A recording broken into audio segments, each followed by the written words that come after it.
Good line.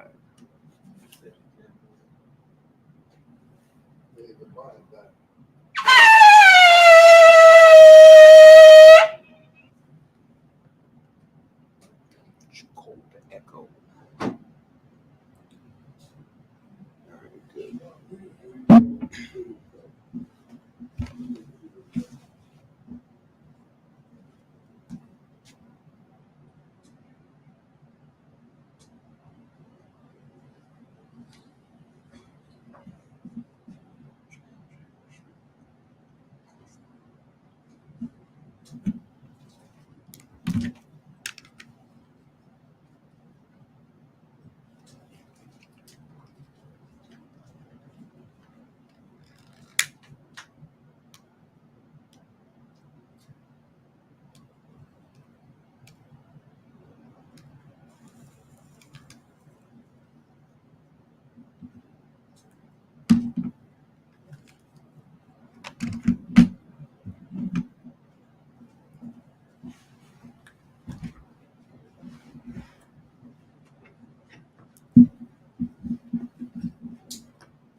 Ahmad Wa, Paniwa, Jerusalem.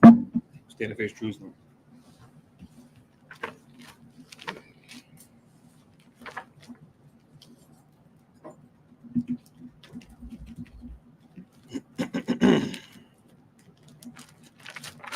Blessing of the new moon.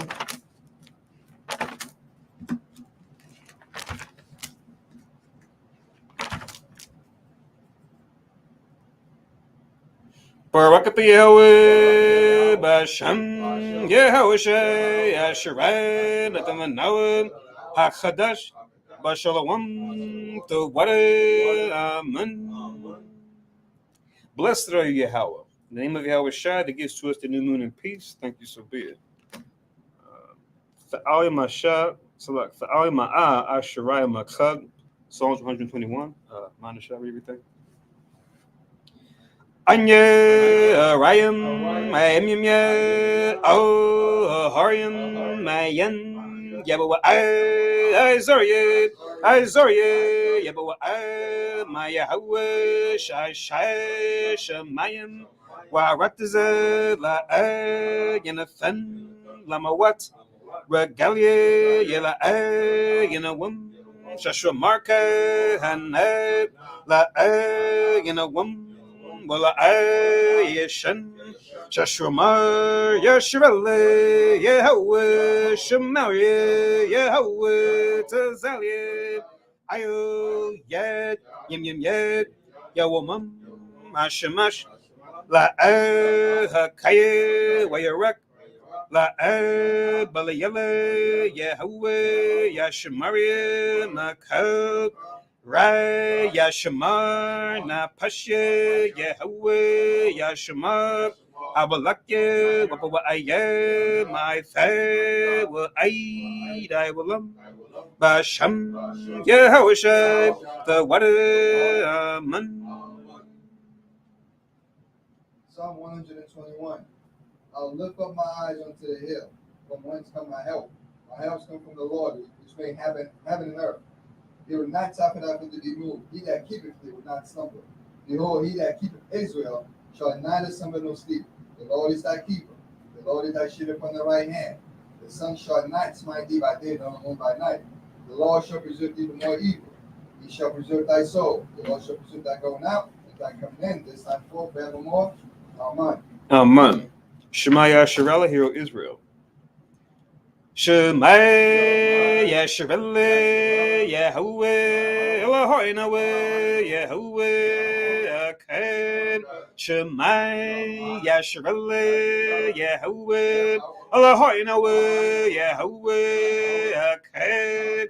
Shema Yeshua Yahweh Eloheinu Yahweh Echad. Deuteronomy 6:4. Hear, O Israel, the Lord our God is one Lord. Amen. Amen. Tapala Yahweh, the Lord's Prayer. Abinawa Shabbat Shemayim Kodash Hayya Shamka Yahweh Balakwavka Taba'at Rotazawanka Hayya Aisha Baratazat Kat Bashemayim Nathan Lanawa Lacham Yawam Zad Wasalak Lanawa Kabawat Nawa Kasalak Nawa Kalawat Yanawa Wala'at Abiyar Nawa O Messiah one above Hawashinawa Marai Kayat Lakat Hamalakwath Wa'ala Wathaparat Waiwalam Amen. Matthew 6:9. After this manner, therefore, pray ye, Our Father which art in heaven, hallowed be thy name. Thy kingdom come, thy will be done in earth as it is in heaven. Give us this day our daily bread, and forgive us our debts, as we forgive our debtors. And lead us not into temptation, but deliver us from evil. For thine is the kingdom, and the power, and the glory, forever. Amen. Amen. Aisharamatazawa, Ten Commandments.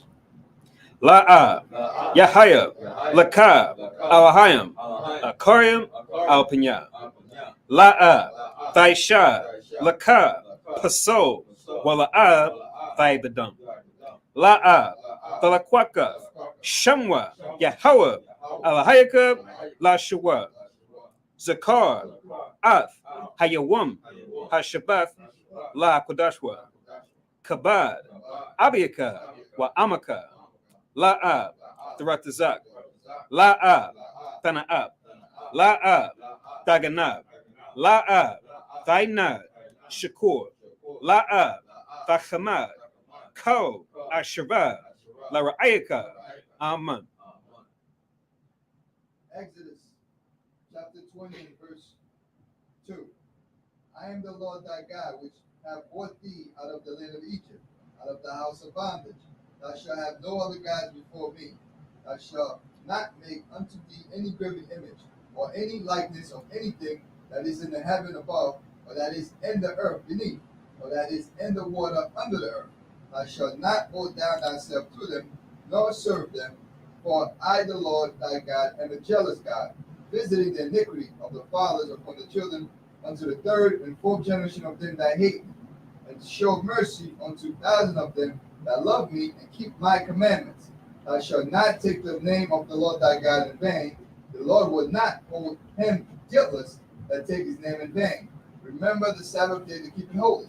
6 days shalt thou labor and do all thy work. But the seventh day is the Sabbath of the Lord thy God. In it thou shalt not do any work, thy nor thy son, nor thy daughter, thy manservant, nor thy maidservant, nor thy cattle, nor thy stranger that is within thy gates. For in 6 days the Lord made heaven and earth, the sea, and all that is in them is. And he rested the seventh day. Wherefore the Lord blessed the Sabbath day and hallowed it. Honor thy father and thy mother, that thy days may be long upon the land which the Lord thy God giveth thee. Thou shalt not murder, thou shalt not commit adultery, thou shalt not steal, thou shalt not bear false witness against thy neighbor, thou shalt not covet thy neighbor's house, thou shalt not covet thy neighbor's wife, nor his manservant, nor his maidservant, nor his ox, nor his ass, nor anything that is thy neighbor. Amen. Amen. Yeshua, be seated.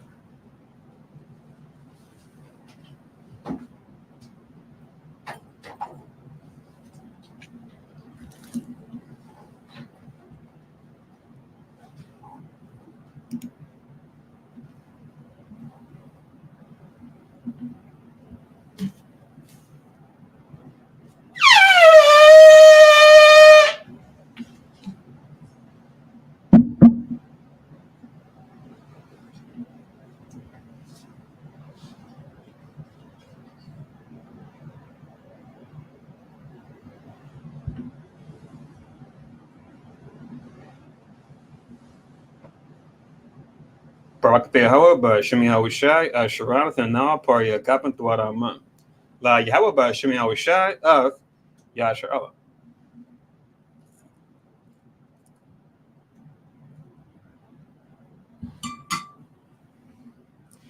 English translation: Blessed are you, Yahweh, in the name of Yahweh Shai, that gives to us the fruit of the vine. Thank you, so be it. To Yahweh in the name of Yahweh Shai with Israel.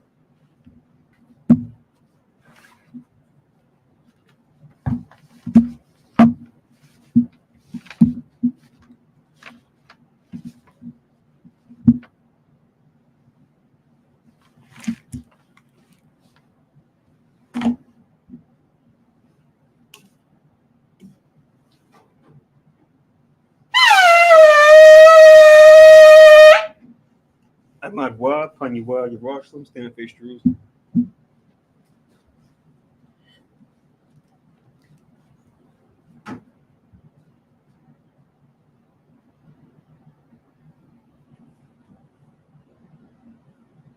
Barakata Yahweh, Haggadah, Rakawam, Nabiyah, Wanawa, Eliyawan, Malak, Shel, Shamayim, Warataza, Wakad, Dabarium, Kayayim, Wagam, Hamashiyak, Mayahawe, Arawanawe, Ahabnawe, Apalat, Yahweh Aitaza, Yahweh Zakarnawe, Yahweh, Bartazawan, Ainka, Yash'ala, Izarnawe, Bane, what's up?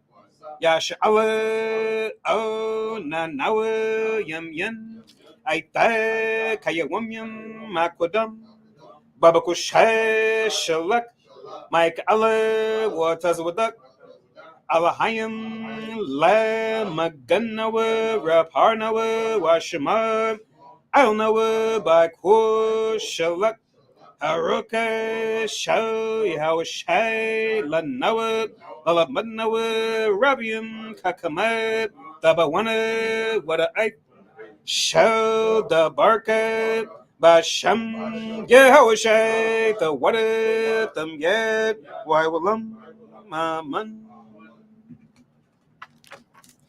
English translation: Blessed are you, Yahweh, great, merciful, mighty, terrible, most high power, King of heaven and earth and all things living, and also the anointed from Yahweh, our Lord, our friend, and wonderful counselor, Yahweh Shai. Remember, Yahweh, favorably your people Israel. Help us build and gather Israel, most high, we beg you, right now, like the days of old. Please send Michael and the righteous powers to protect us, heal us, and watch over us. Mainly send the Spirit of Yahweh Shai to us to teach us much wisdom, knowledge, and understanding of thy word. In the name of Yahweh Shai, thank you always and forever, so be it. Repeat the Hebrew only. Blessed are you, Yahweh, in the name of Yahweh Shai, that gives to us the law. Barakata Yahweh, Ba'ashem Yahweh Shai, Asherab, Natan Lanawa, Ha-Tawarab. Blessed are you, Yahweh, in the name of Yahweh Shai, that gives to us light to see. Barakata Yahweh, Ba'ashem Yahweh Shai, Asherab, Natan Lanawa, Awar, Lara Awab. Blessed are you, Yahweh, in the name of Yahweh Shai, that gives to us the ram's horn to call the people. Barakata Yahweh, Ba'ashem Yahweh Shai, Asherab, Natan Lanawa, Quran, Hayo, La Korab, Ha'ain, Yishabah, we see that.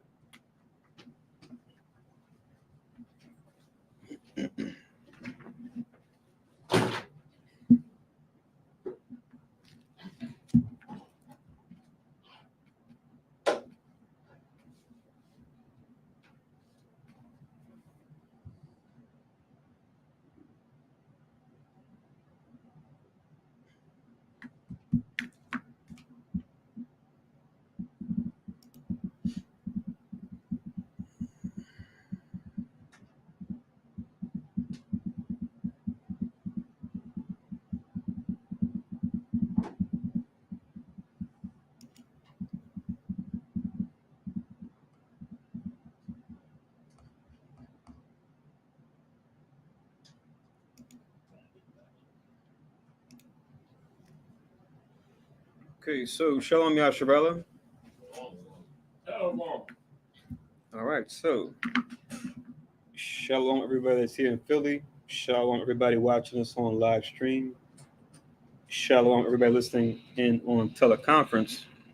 Welcome to High Shalakanas, or the Congregation of Israel, where we teach that the descendants of slaves, as well as the indigenous peoples found throughout the Americas, mainly make up the southern and northern kingdoms of the 12 tribes of Israel, once lost, now found, and that we fell to a lower state politically, economically, religiously, because we broke the laws of God, found the Bible, and then we come as those that we fall into by turning back to these commandments that we broke.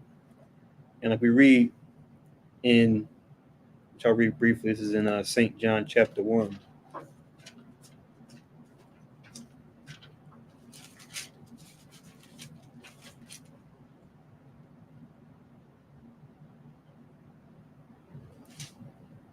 So St. John chapter 1 and verse 17 reads, "For the law was given by Moses, but grace and truth came by Jesus the Christ." So two key figures that we look to, right? When it comes to what we now know as the Old Testament, and then what we know as the time of the New Testament, where we had a mediator before, which was Moses, but now we have this mediator that even he talked about, that he foretold of his coming, Jesus the Christ, or in the Hebrew, Yahweh HaMashiach. So one way we rehearse the righteous acts is by keeping the holy days of the Lord, and that's one of the main reasons why we come together tonight, which is to observe the new moon, the third new moon in particular, counting in the solar lunar calendar, which is what we went by when it came to how we told time, and then knew what to keep and when. So we'll get some scriptures pertaining to the new moon as we usually do, and then I'll also get some scriptures as well, like I like to do when the new moon. Anytime I have the blessing of going through the service with you guys, cover a system or a code that we might find useful, especially if we can find that same wisdom in the scriptures, which for a lot you will see similarities, even though sometimes you might see differences. I try to find the ones that are more attuned with the scriptures, whether the people who may have put them together realize it or not. So yeah, my name is Nabiaz Rabal. I had the privilege of going through the third new moon service scriptures with you guys.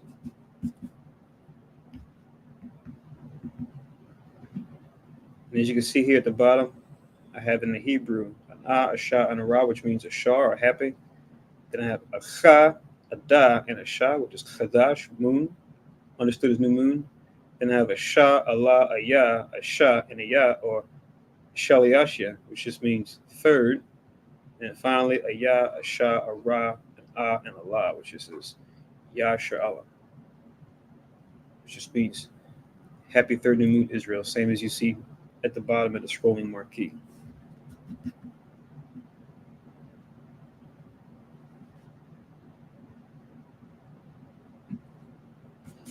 All right, so write down for your records that according to the Gregorian calendar, it would be June the 5th, 2024. And according to our calendar, it would be the third month and the first day. Just like we do when we go into the classes and the services, whoever is going through that lesson, they might ask, what's today's date according to our calendar? Just remember tonight being day one. So every day you count, you take notes for whatever you might do for personal or for business. Just use the day as a marker to say, okay, I know when the sun set Wednesday this week, it was the first day. Meaning, when the sun sets tomorrow, it'll be the second day. Or Thursday evening, when the sun sets Friday evening, it'll be the third day. Right? So just count from this day to keep track of what day of the month that we're in. So a good practice to do, so we get more in a frame of mind of keeping the righteous times and laws. Because remember, like it says in the prophecy, this fourth beast that we're dealing with now, that they would think to change times and laws, and how they would wear out the saints of the Most High. Hence, the current affliction that we're dealing with now being evidence of that, as well as us being taught to keep all the types of time and all the other types of days, as far as when the day begins and ends, what holy days to keep, right? When's a day to be hallowed, what day isn't to be hallowed. So we're dealing with a mix-up when it comes to times and laws. And we think we have our brother Esau, right, to thank for that, since it's been his time to reign. He's pretty much followed the script that the Most High laid out for him to a T, playing that role of the wicked in the earth. Us being his opposite, us supposed to be playing that righteous in the earth, right? But like we discussed in previous classes and camps, we've been reading the wrong lines. So over the last couple of decades, we've had the privilege to wake up to then know, oh, okay, in the script, the lines for Israel are the lines we're supposed to read, as opposed to whatever these other nations are dealing with that we've been following in ignorance, and in some cases, violently. A verse that references that, I'll read it real quick. This is in the book of Daniel. So this is the book of Daniel, chapter 7. I'm going to read 24 and also verse 25. Just to show how a lot of our people don't know about keeping the new moon holy. Even us, when we came into the truth, we didn't really realize right away until brothers went through scriptures to realize, oh, you were supposed to keep the new moon holy, right? That came as a time dispensed, even as we came back into the truth, as I mentioned before, these last couple of decades. So Daniel chapter 7 in verse 24. So Daniel's had a vision, and now the Most High is revealing these visions, what they are and what the interpretation of these visions are. So Daniel chapter 7 and 24 reads, "And the 10 horns out of this kingdom are 10 kings that shall arise." So talking about Esau taking the reins and ruling in the last days, right? These 10 kings referring to what we referred to before as the EEC, or the European Economic Community, right? A combination of countries run by Esau over there in what we now call Europe that work together. Now they're embodied or known as the EU, or the European Union, right? It says 10 kings that shall arise. It says another shall arise after them, and he shall be diverse from the first, and he shall subdue 3 kings. So it says another shall arise after them. So who is other that shall rise after them? We know it's talking about what we now call America, because it says he shall be diverse from the first, and he shall subdue 3 kings. So this prophecy Daniel's revealing here is going into what is now our most recent history, going into what we now will refer to as the American Revolution, right? Because America was established as a kingdom after these European countries, right? When it says to do 3 kings, because the country established itself after claiming independence, right, through infighting against their other Edomite brothers, namely the British, right, or the KGB, the French, as well as the Spanish, right? You look at the American Revolution, those were the countries that were at odds with America, with those 3. And like I always touch on, you don't have to be a historian, you just look around on their map. You can see the names of places.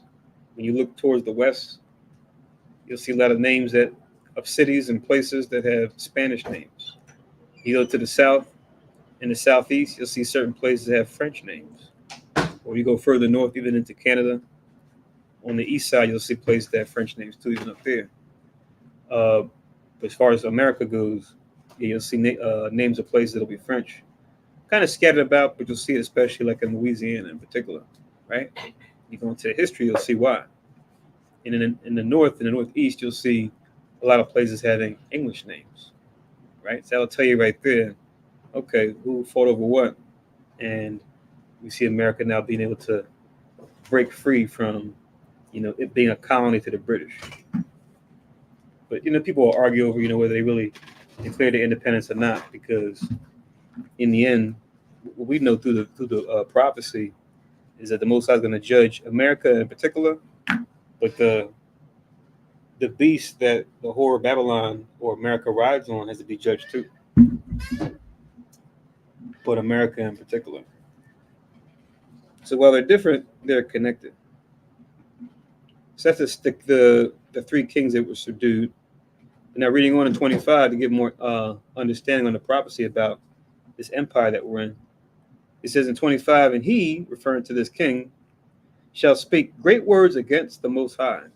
So going to America, speaking great words against the Most High, boasting things that go against the Holy Scriptures, as far as we're about to read, when to keep time, as far as when a day begins and ends, what's to celebrate, what customs to keep, right? As far as how we dress, what we eat, what we wear, etc., right?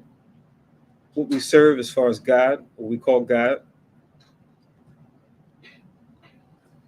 These are the great words that this empire would speak against the Most High.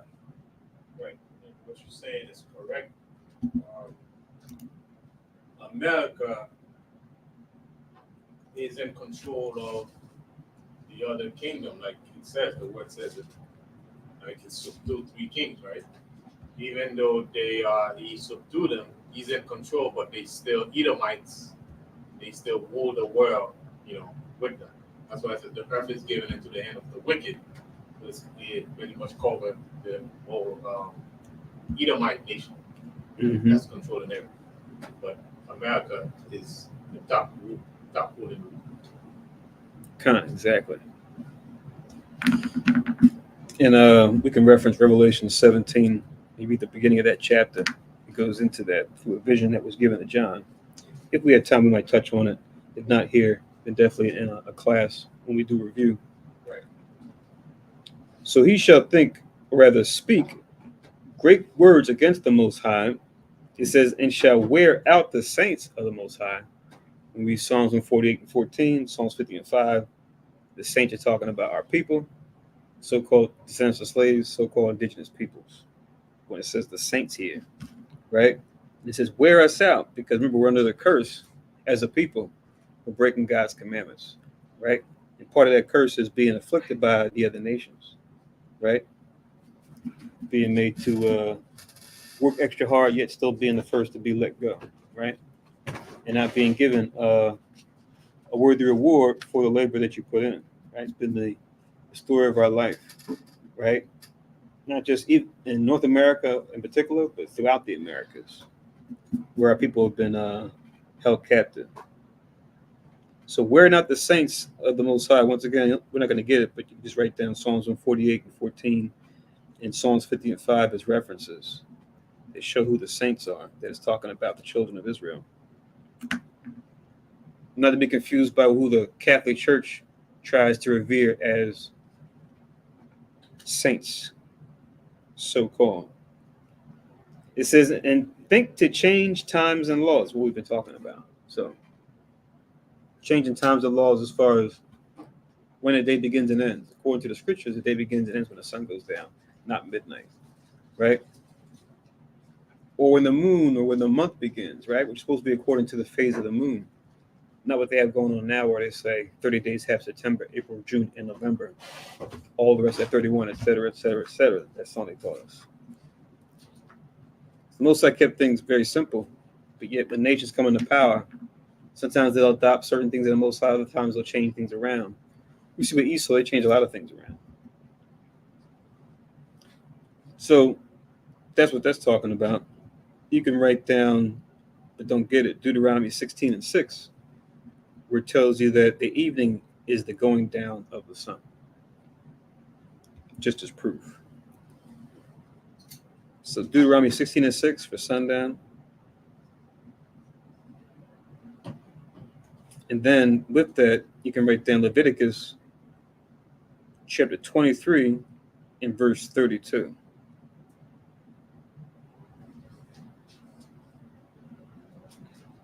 Where Leviticus chapter 23 and verse 32 is the verse we can use to show that a day begins and ends when the sun goes down.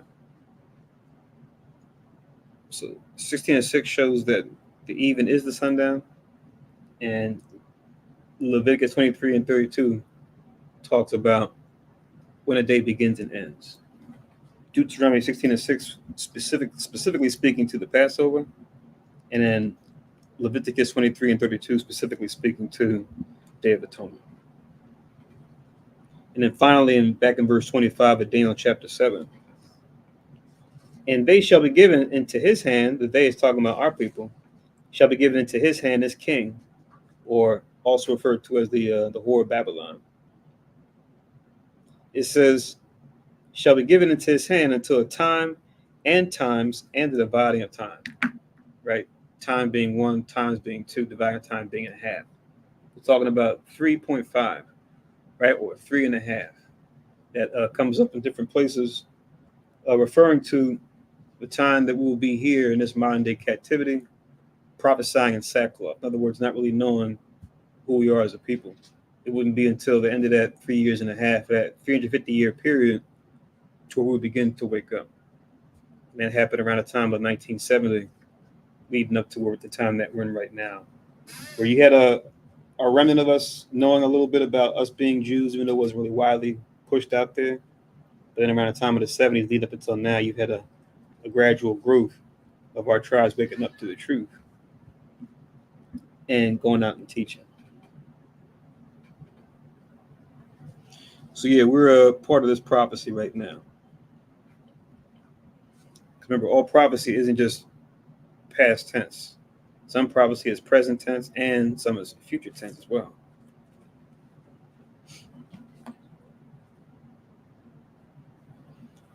All right, so with that little review there, let me see.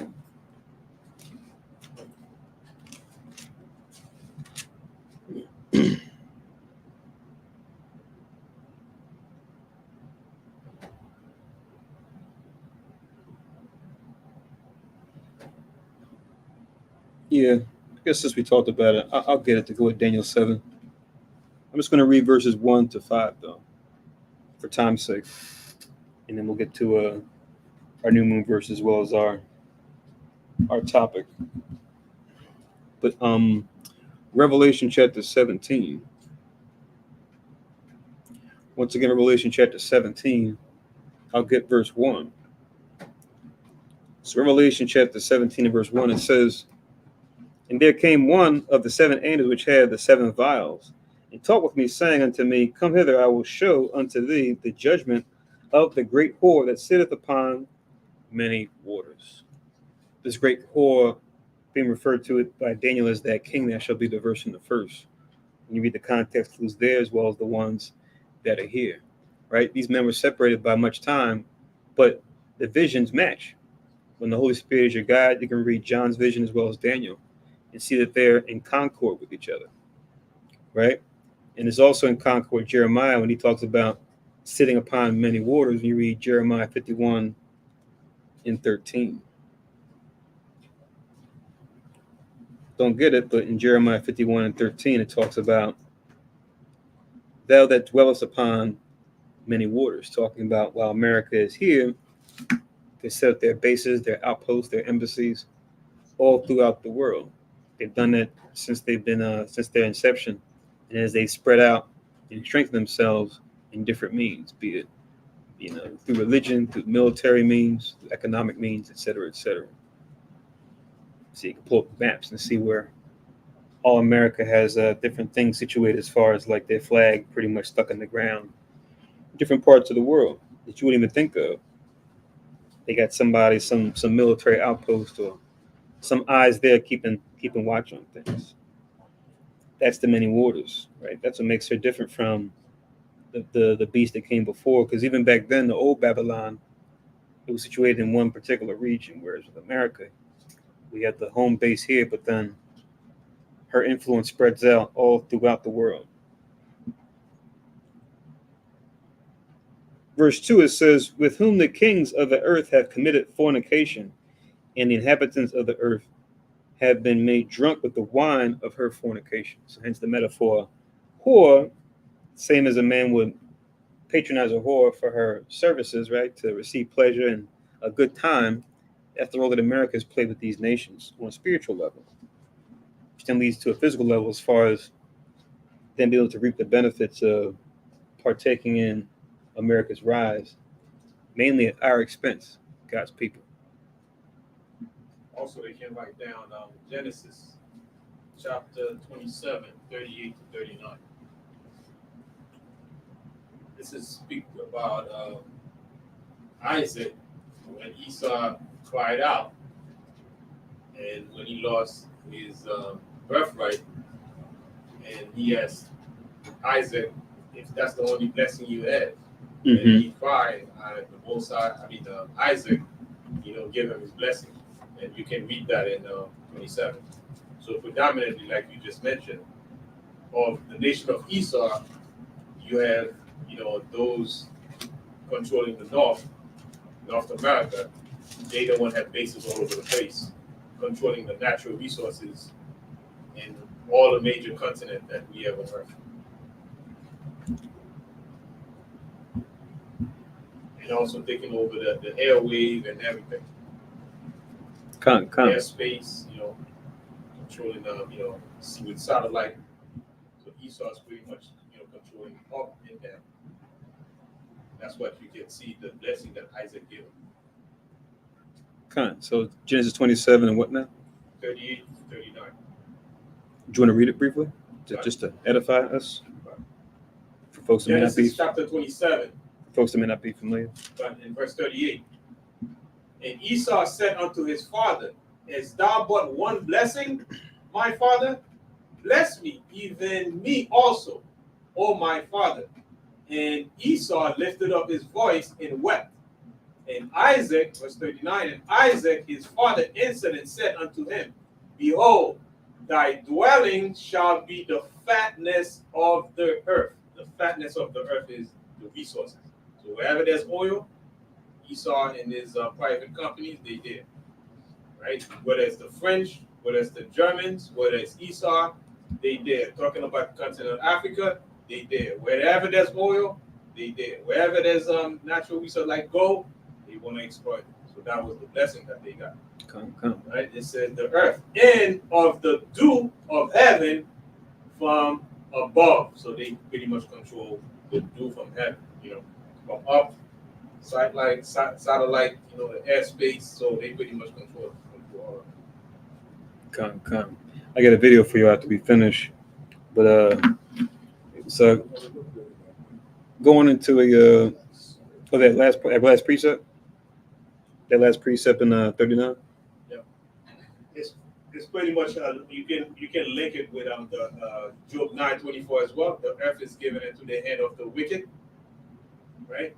We covered the faces of the judges there. So the earth is given into the hand of the wicked. So this shows how he colonized the earth.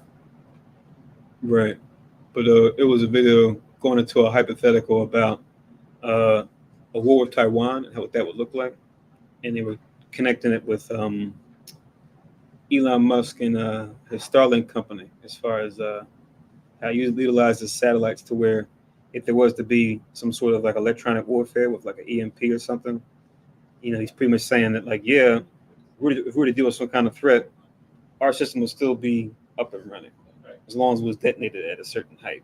Right. So they control the earth. The earth is given into the hand of the wicked. And in the dew of heaven, they also control the airspace.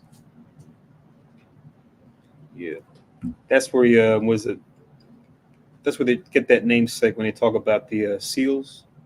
You take Navy SEALs, you say, what does that mean? They're talking about the animal, but that's what it's supposed to be talking about. So you look at the word SEAL, you got SCA in the front part, and then they had the A also stand for air, and the L is supposed to stand for land. It's pretty much trying to express that they have dominance no matter which arena that they're in. So these guys telling themselves, man. And we got the spirit that shows the prophecy that they can only be what the Most High made them to be. Right. Did you want to read 42 or no? Yeah, let me read. And the thing, 40.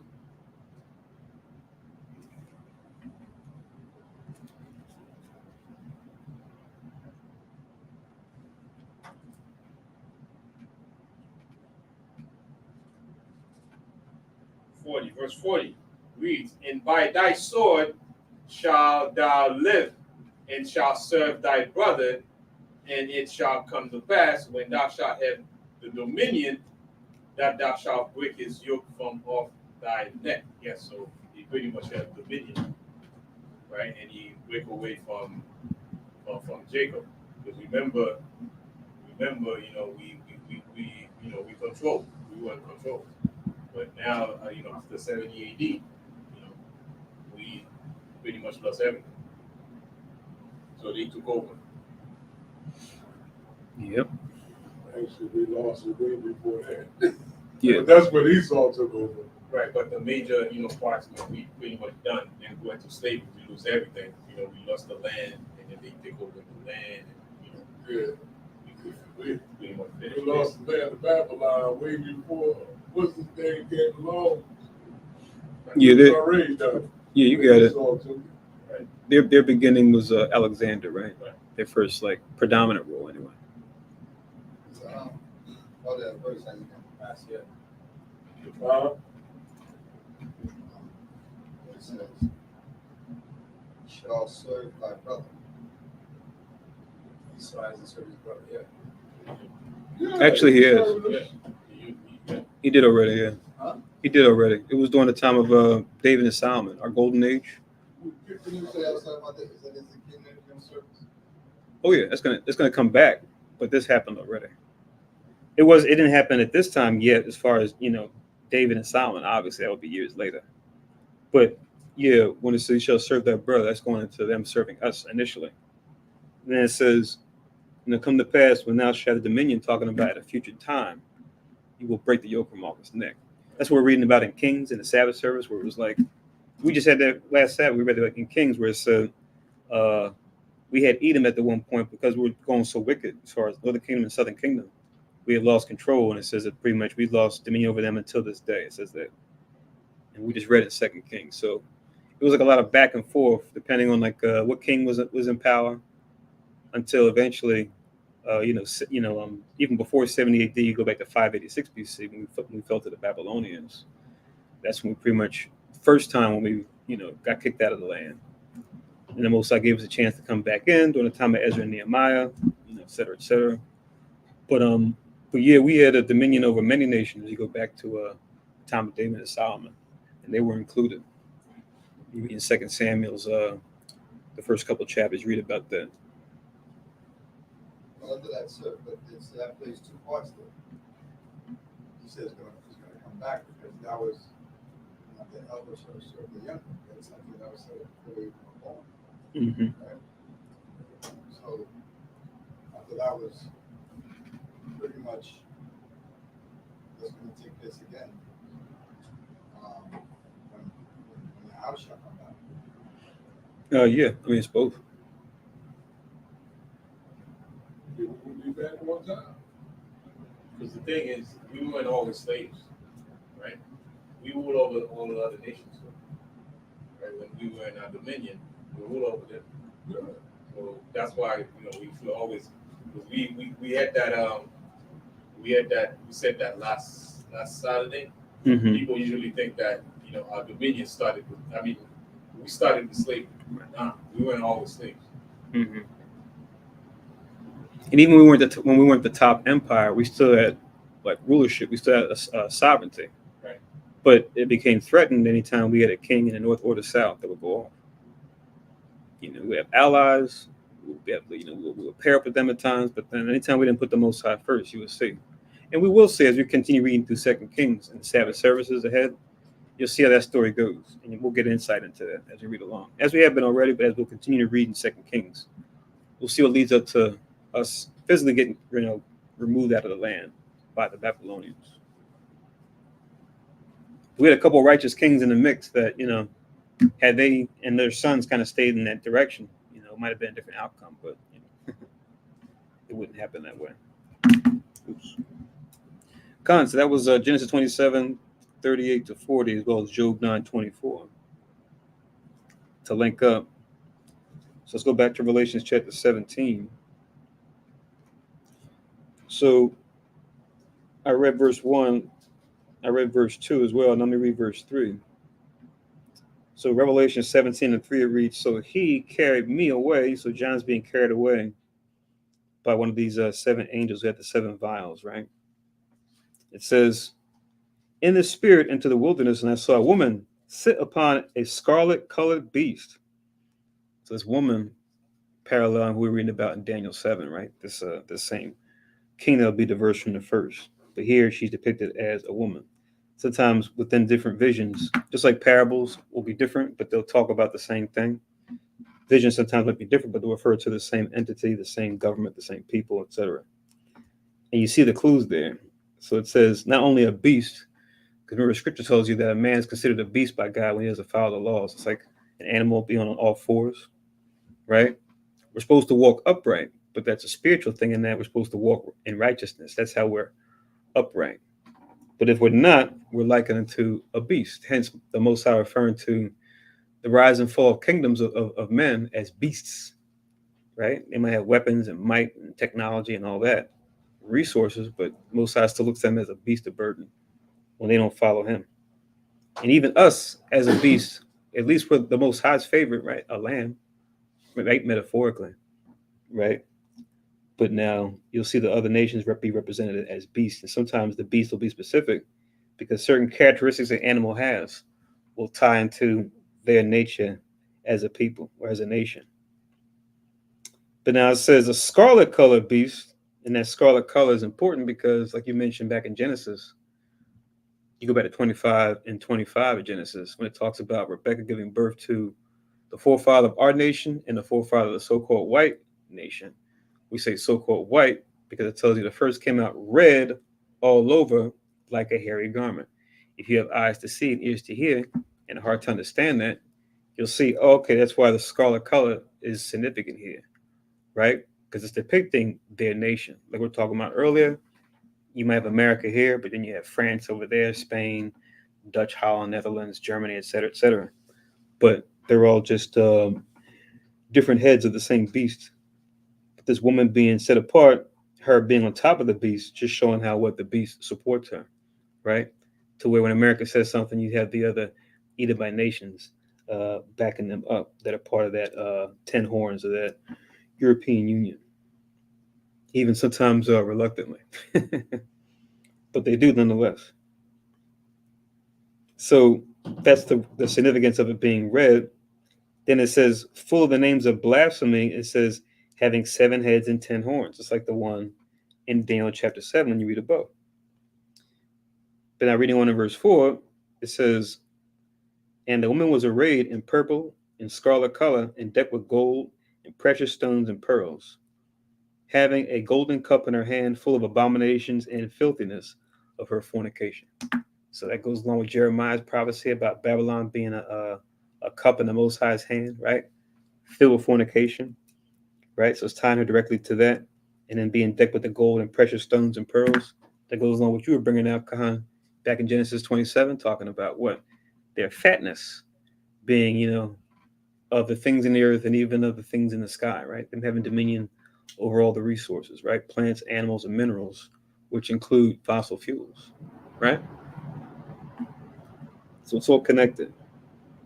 It says, and in verse 5, and upon her forehead was a name written. It says, Mystery, Babylon the Great, mother of harlots and abominations of the earth. So that's where we can make those connections between the prophecies of prophets, some contemporary with one another, some spread apart by years. But like we mentioned before, the prophecy is in concord one with another, to where what John says aligns with what Jeremiah said, which aligns with what Daniel said, which aligns with what Moses wrote, right? There's a concord, there's a concordance between those scriptures where they flow together. And the beautiful thing about this is even though we're in captivity, right, we are able to understand these things even in captivity and still be able to maneuver in captivity. Mm-hmm. All that is blessing because that's the same way the Most High did it when Daniel were in captivity under Nebuchadnezzar. Right. Right. So they were captives, but still the Most High made sure that they were, taken care of in captivity. So they had the knowledge, blessed with the knowledge and understanding of these things that was going on in the kingdom while they were going on. So it's the same thing that's going on right now. We're in that same spiritual Babylon, And we are able to understand these things in the midst of the local, in the midst of the chaos that's going on. We can still make sense of it, just like they were making sense of it back then.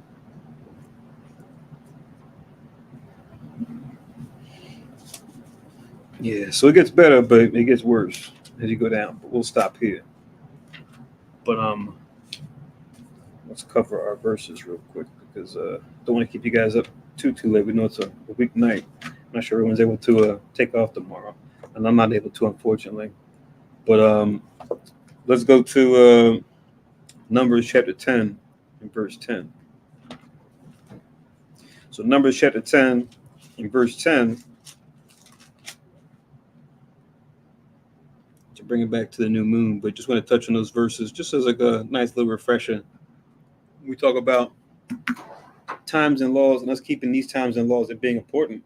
You may see it as just like repetitive or mundane, but no, the times and laws that we keep are important to everything that makes us a nation because it's tied to what we do throughout the year, right? It's tied to whatever goals the Most High may have for us and the goals we may set for ourselves with the Most High's inspiration, right? Remember, Esau is the one running out of time, right?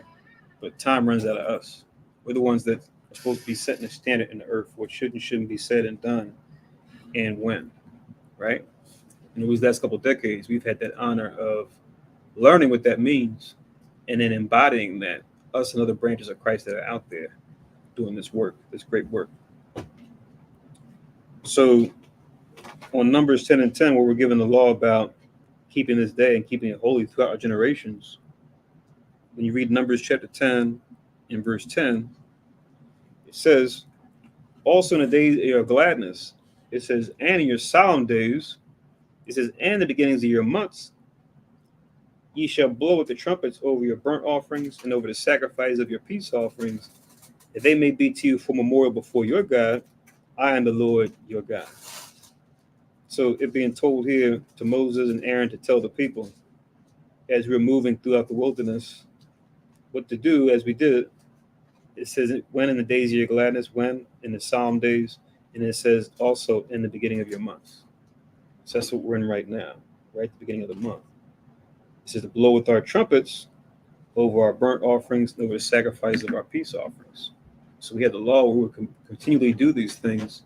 You read Leviticus chapter 1 through 7, it goes to how to do each one. You read Numbers 29, 28 and 29, it goes into how many of these we did and on which holy days. You read those chapters, it talks about, okay, on the time of the Sabbath, do this many burnt offerings, do this many peace offerings. When it comes to daily, this is what you do every day. When it comes to the new moon, offer this. When it comes to Passover, do this. When it comes to first fruits, do that. It breaks it all down. So it's like a recipe, a cookbook when you read Leviticus 1 through 7, and Numbers 28 and 29 goes into how many of those offerings we did during certain holy days. So we have the blueprint of what we're supposed to do and when. It says,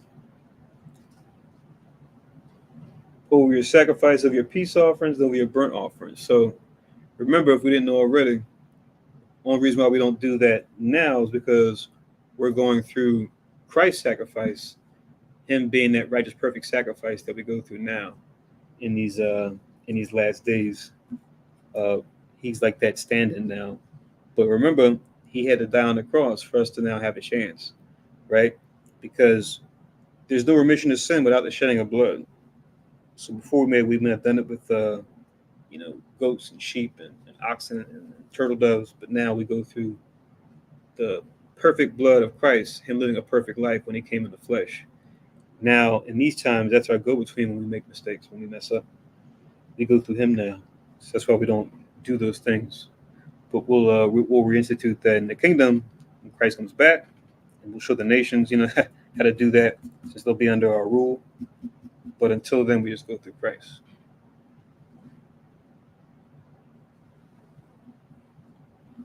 And a verse you can write down that pretty much says that.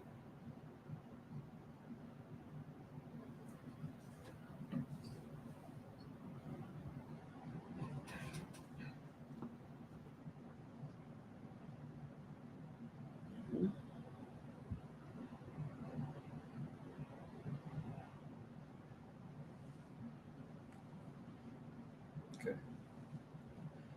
So just as a quick link with Numbers 10, it'll be easy to remember because I believe it's the same chapter and verse. Let me just check. So this is in Hebrews.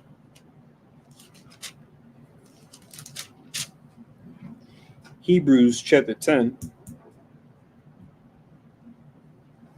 and verse 10. So easy way to remember the Hebrews 10 and 10 with Numbers 10 and 10, right? If someone has a question. But what about it says peace offerings and the burnt offerings. What about that? You say keep the new moon, we got to offer animals up too? Huh? We wouldn't do that now because Christ went instead of the animal about 2,000 years ago, right? A little over 2,000 years ago. You take them to Hebrews 10 and 10 where it reads, once again, Hebrews chapter 10, verse 10, by the which will we are sanctified or cleansed through the offering of the body of Jesus Christ, or Yahweh Shah Mashiach, once for all. So there it is. And there's other verses we can get to, but that's the main one you can pull to show that. So what else can we read about the new moon and us keeping it? Let's go to 1 Samuel. 1 Samuel.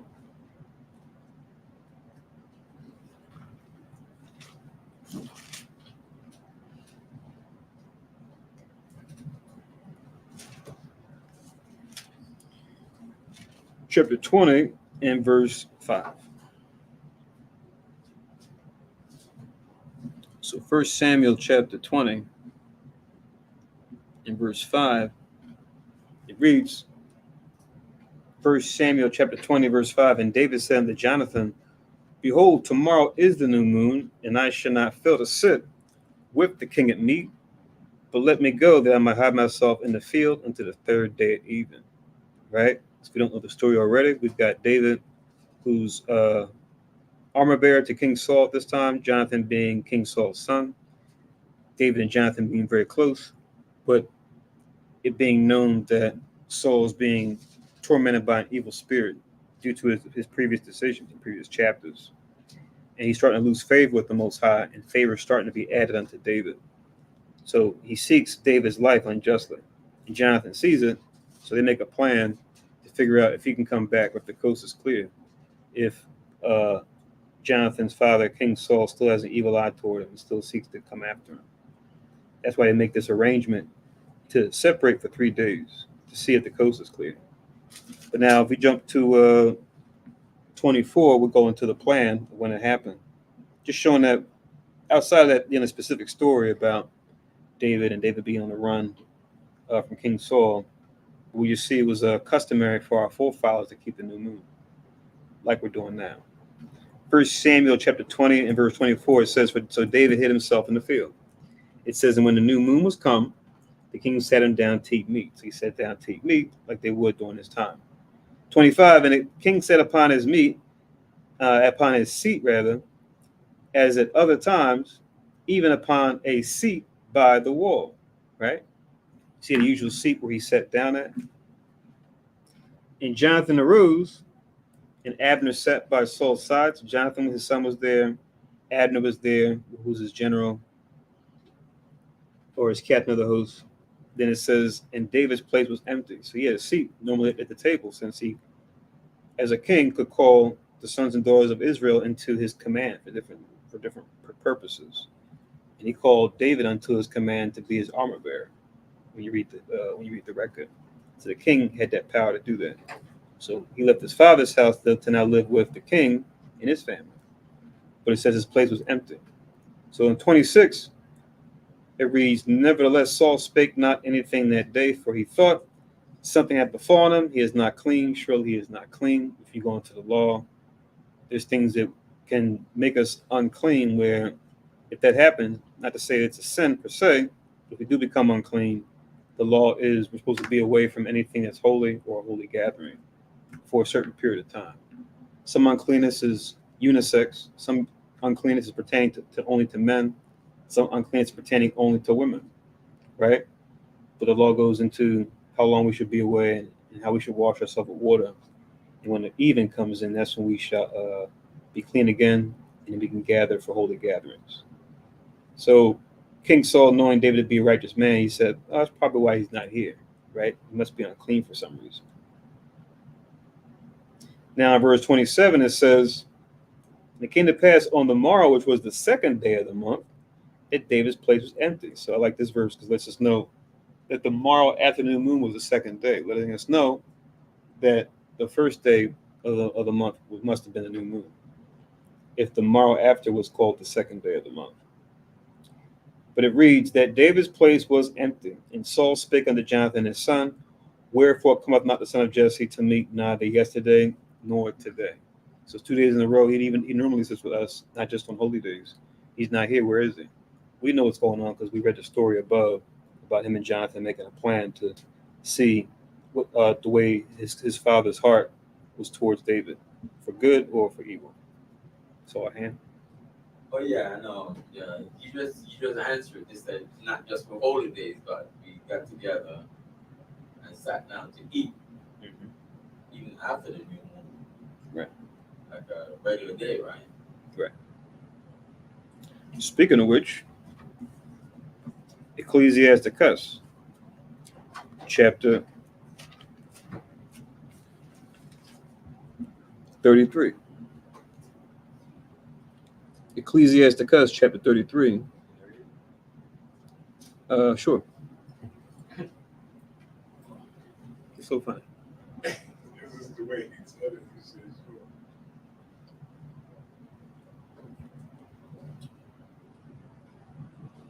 And you can start from 7. We'll read down to 9. Ecclesiasticus chapter 33, verse 7.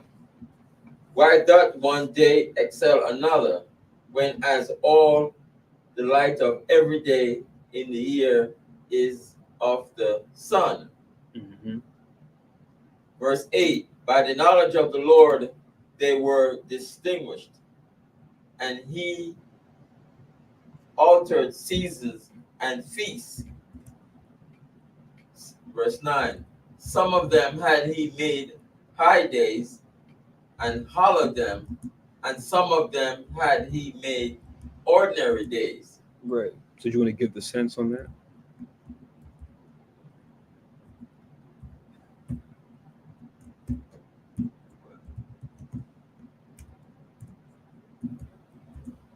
What verse my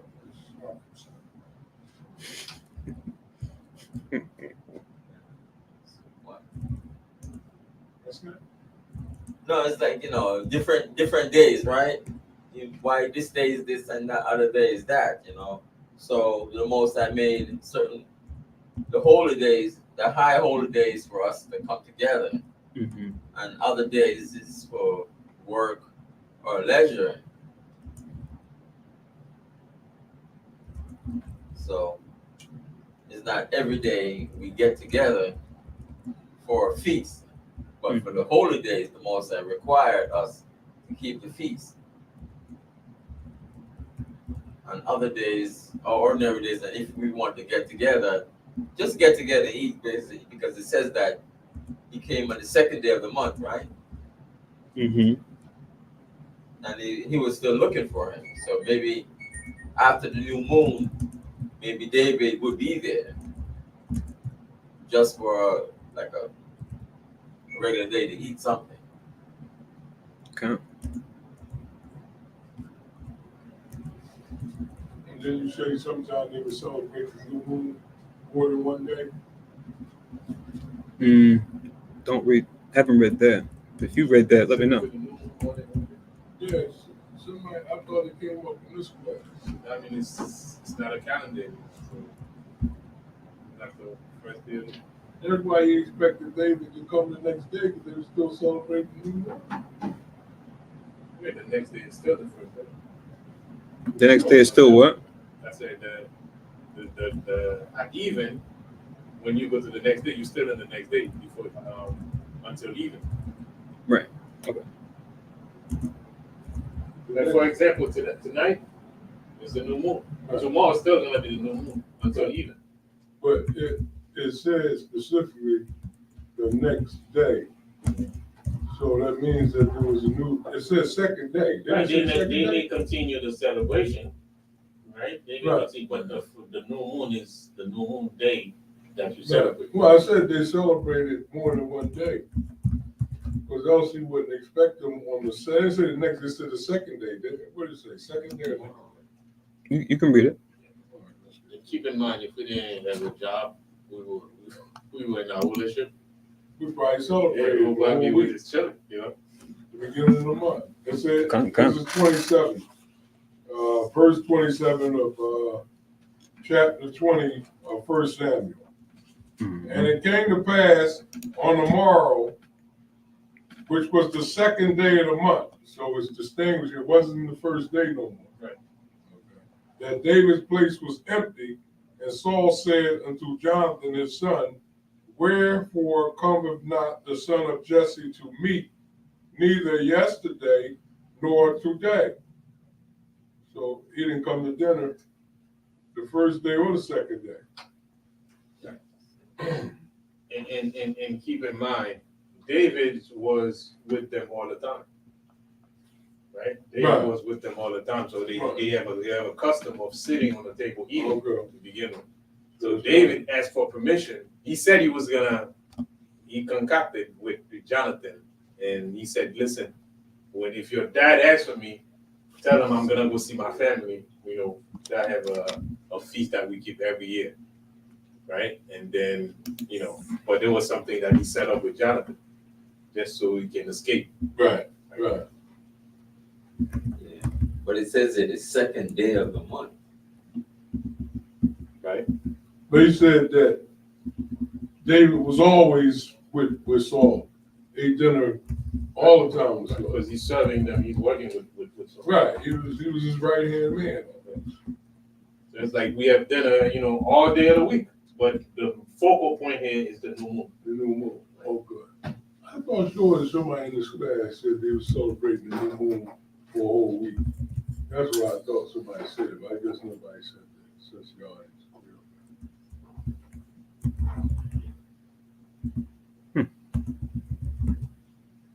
Well, since you retired, we can do it, you know. We ain't in our kingdom. We ain't in our, we in our kingdom. We could declare we're gonna celebrate. Nobody go to work for the whole week.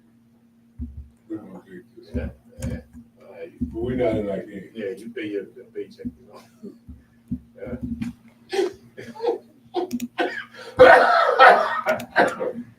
All right. So we got the sensitive mics. I'm hoping that that discourse was picked up.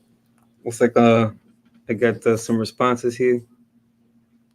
It says Khan at Gabar in the chat. So, all right.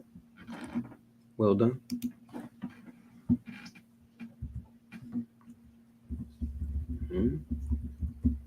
What's going on here? Damn, I forgot the mic was there. That's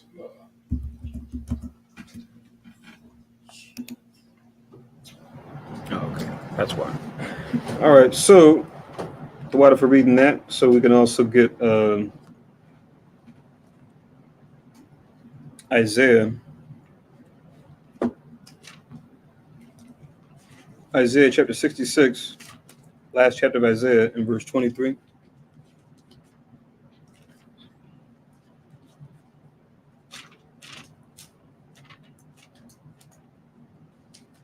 So Isaiah chapter 66 and verse 23, which reads,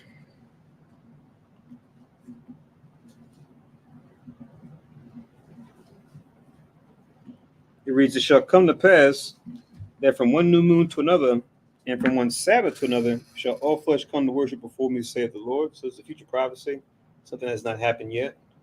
But it says, from one new moon and from one Sabbath to another shall all flesh come to worship before the Most High.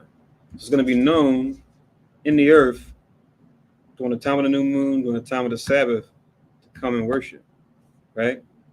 But right now we got Esau, he's running things, and you have these other nations trying to jockey for power from him, even though it's his time to rule, and they got their own customs. And some of them actually even deal with the new moon, but they do something different on the new moon. Like you have Moab or certain Moabite nations, right, that'll deal with the new moon to a certain extent, or other cultures that may revere the moon to a certain extent or for a certain reason, but it'll be tied to idolatry. So when we get on the scene and we got the Most High and Christ behind us, when we set the kingdom up, we'll show them, okay, here's what the new moon is. Here's what it means to keep the new moon. Here's what the Sabbath is. Here's how to keep the Sabbath, right? So that way, in word and in deed, there's no more confusion around these days, these heavenly bodies, and how they look and why it's significant. So we look forward to this. But now we got to make sure we know first, right? Hence us going through the rehearsal.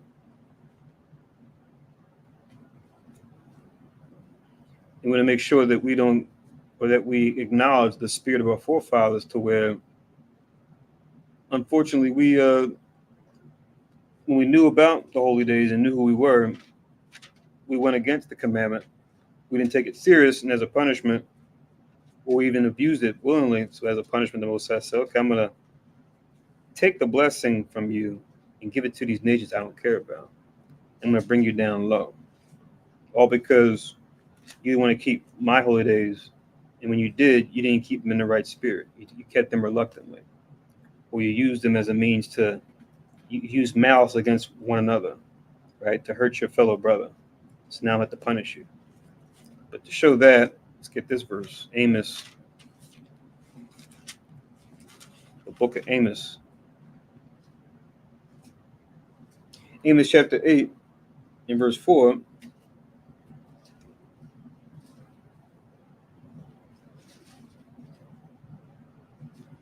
Where it reads, Amos chapter 8 verse 4, hear this, O ye that swallow up the needy, even to make the poor of the land to fail.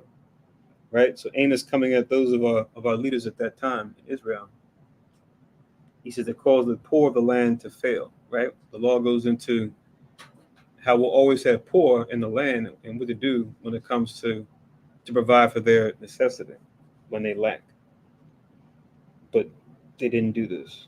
But it says, saying, so it's like quoting like their notion, their thought, even their words. When will the new moon be gone that we may sell corn? And the Sabbath that we may set forth wheat, making the ephah small and the shekel great, and falsifying the balances of deceit. So Amos calling them out on their wickedness, looking to the new moon to be over. It's supposed to be a day of reverence. We're not doing our own pleasure like the Sabbath, only difference being it's a feast, we can cook.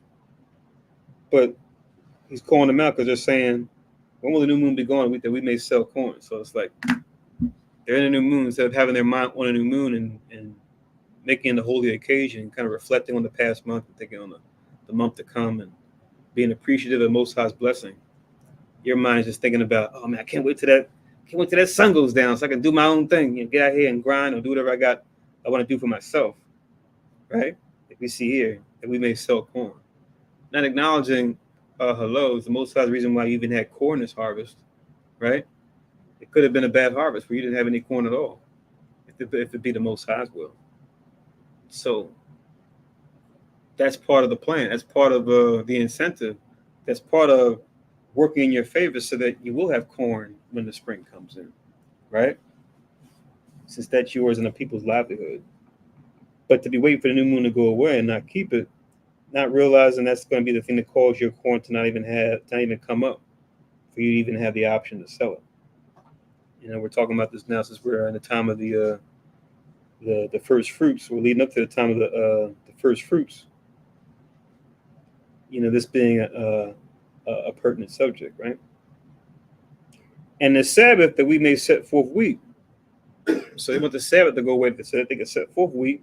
But then on top of that, because we know the first fruits is the wheat harvest, right? It says, making the ephah small and the shekel great. So now we know what ephahs and shekels are, right? Weights and balances, right? Weights and balances, yep. It could be more specific.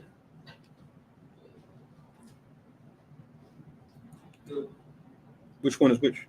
The ephah is the actual product, right, that they sell it. Well, actually, the wheat is the product. But what's the ephah? The corn and the wheat are referred to in this verse particularly, but when it says the ephah, What are you reading? Amos 8, I started in 4, now I'm in 5. So what's the EFA? It's not the amount. Yeah. What is it? It's the amount. But the amount of what? The product that they selling. The amount of product. So in other words, they talk about inflation here. They want to charge you more for a small amount. That's what it sounds. Yeah, that's better. But yeah, EFA is an amount, but it's going into like a volume. And then a volume. And y'all can know is a little more specific, talking about, you have liquid and dry measures. But in the case of wheat, obviously it's going to be a dry measure. But yeah, it's going into a volume. Right.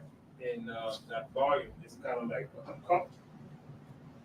It's a standard cup, just like the regular cup you have today. It's like 1 cup, 2 cup, 3 cup. Right. But it's a standard cup they have, for the, like, you could go to a merchant and say, hey, let me get this amount of EFA of wheat. And then they will measure how many you want. You want 5. And they give you 5. Right. So that's how they measure. Right. Now, EFA obviously is a lot bigger because we're talking about wheat, so it's something. But he's using that metaphor so we can relate. Like getting like measuring cup if you're like cooking something. It could be like you see the baby pot of milk, the big can, Mm-hmm. a can like this. Like you fill it up, boom. All right, how much is that? Boom, you give it the shot. Kind of like something like that. It could be different standards. It could be smaller, medium, large. Well, like we were talking about earlier with the East trying to control the fatness of the earth, like the plants, animals, and minerals, right? With the oil, they usually go by barrels, right? Right. So a barrel has a standard size, like he's talking about. So just like another example, Right. when you talk about barrels of oil that are being traded on the OPEC and all that kind of stuff, each barrel is like the same size. They standardize it across the. People speak different languages. They all can agree. Okay, this is what we consider a barrel of oil. Today we put numbers on it. 16 ounce, 32 ounce, Mm-hmm. right? Like the gallon, 32 ounce, 8 ounce, 16 ounce. So that should make the shekel part easy. If we know that EFA is dealing with the amount, what do we think the shekel is? You kind of touched on it. You kind of touched on it at a high level, Gabar. What would the shekel be? And then price. The cost. Yeah, the cost. Exactly. And the shekel was after this half shekel of the sanctuary, to where it was like this amount, this shekel could buy this amount of said product. Making the EFA small, the shekel big, so you give people less, and then you charge them more money. Which he said already, right? Mm-hmm.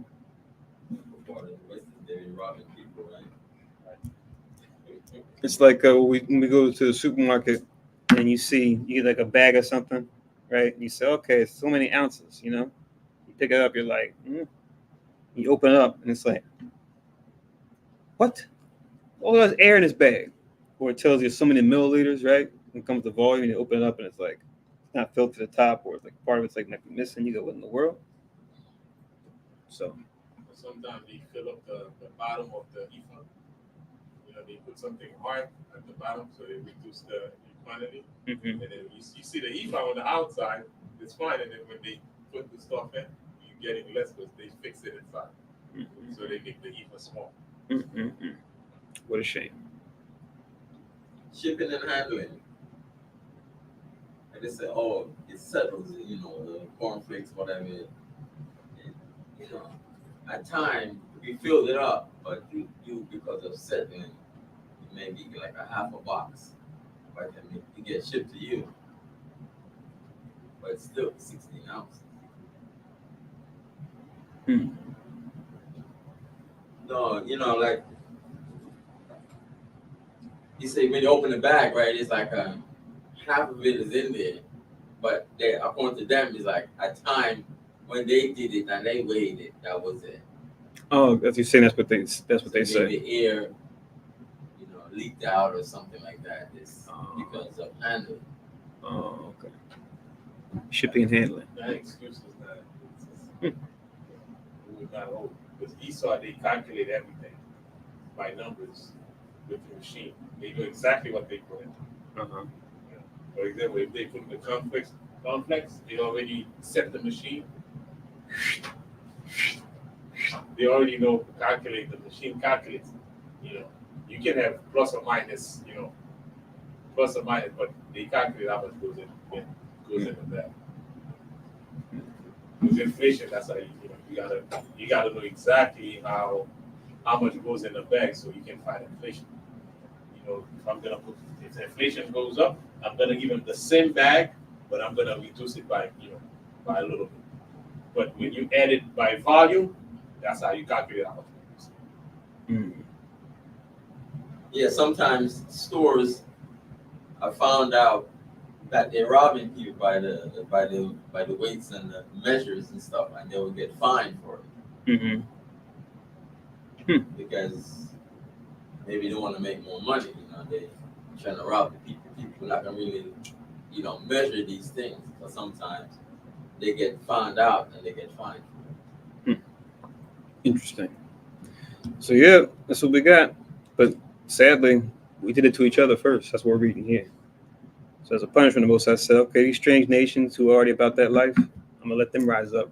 They're gonna do it to you now. To where now you go into your own supermarket and you're part of town, and you're like, I can't buy anything in here. This stuff is all out of weight, out of sync, unhealthy, spoiled. I gotta go to the enemy's part of town just to get, some fresh produce, some fresh product. What the heck? But this right here, we were doing it to our own people. That's what I just said. And as a punishment, Most High said, flip it on you and have them now do it to you. Yeah. Exactly. And then we got, I'll read verse 6 as well. Oh, before I go to verse 6, you can just link Leviticus.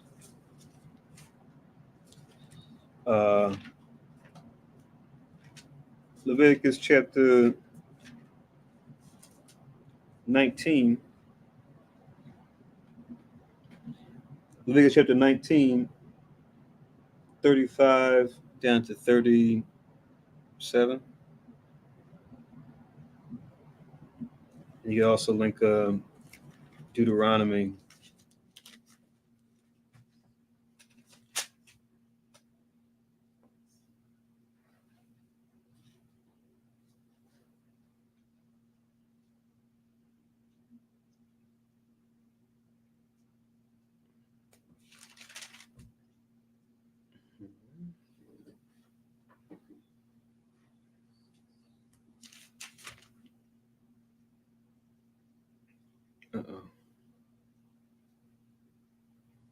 I feel I'm looking at the verse, but I just can't see it. Wait a minute. It's Deuteronomy.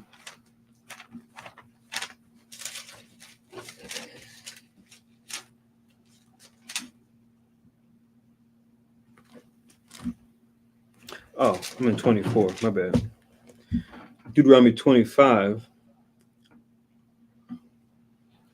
and 13 down to 15.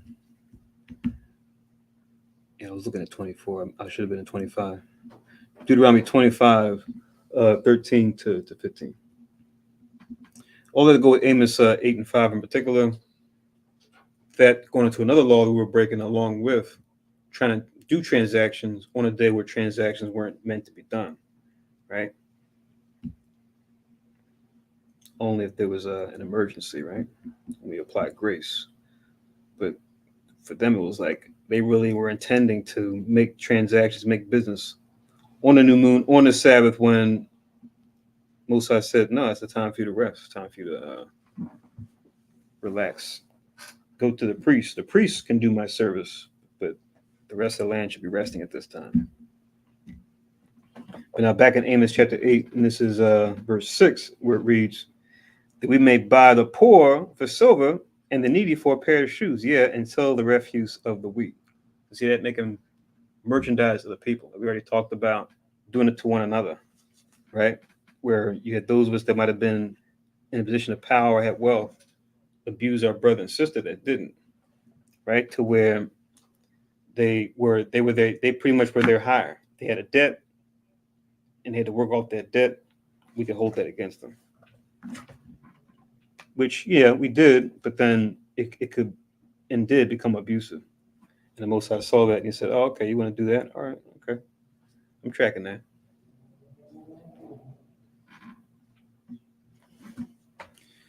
So yeah, it's just Amos chapter 8, 4-6. But before it gets too late, let me go into this now. But just some new moon verses and some new moon adjacent verses, right? Some link ups for the link up that we got. But if you see in the description, I put what those three definitions are, like you see here in the title. Kind of in the same spirit we talked about last new moon. We went into the 5 factors of negotiation and the general questions from which they came. We talk about the interrogatives. At least since we speak English here, we would say the W's and the H's, who, what, where, when, why, how many, how much. Those being the interrogatives. When we talk about English grammar, and from that we can pretty much use that as a framework to understand certain things, aspects of certain things. In this case, in the previous new moon, in the case of negotiating factors when it comes to knowing which is the best deal to make, where you might not necessarily have like a right or wrong choice, but you might have 2 or 3 choices. They're all good, but the idea is to find out which one's the best choice. And that's where interrogatives can come into play. So this one is doing more so with negotiations before, but more so from like a labor perspective, which we see it comes up a lot of times in the news around certain times of the year when you might have unions, at least what remains of unions, where a contract might be up with them and an employer. It could be different sectors, right? Whether it be public sector, private sector, non-profit sector. Usually it's public sector. Even you will sometimes every now and then see unions for those other sectors, but usually it's for public and public works. But when you talk to folks that are kind of in that mix, right? Either directly or indirectly, there's 3 main things they always want to pretty much get out on the table to figure out, so that whatever issues that the workers are having or that the employer is having, right? That's making either capital goods or consumer goods. We talk about economics. They want to make sure that these things are resolved, and sooner than later, so that employer-employee relationship can continue, right? So that the organization can be productive. At least that's the hope. But sometimes negotiations can get drawn out for one reason or another, due to one side of the party not being happy with the terms of the negotiations.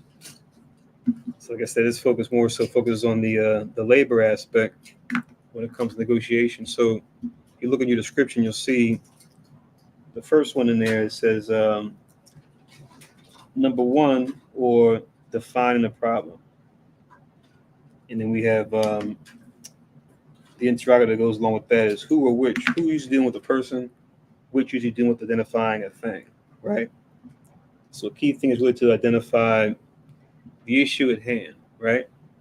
And when we ask who or which, we're looking at, people and things, even places sometimes, but usually peoples and things in this case, and looking at it and weighing it in the balance to say, is this person or is this thing reputable, right? Is this thing sound when it comes to its constitution? Is it a person? If it's a person, is the person qualified for the job? Is the person, morally sound? Can I trust them? If it's a thing, is the thing going to be something that breaks down or falls apart, right? So that's where define the problem comes in when it comes to labor, where it could be thing focused or it could be people focused, right? When it comes to, it could be a process that might need some improving, or it could be an issue when it comes to one's moral compass, from the worker standpoint or from the employer standpoint. But that's where this define the problem comes in, right? And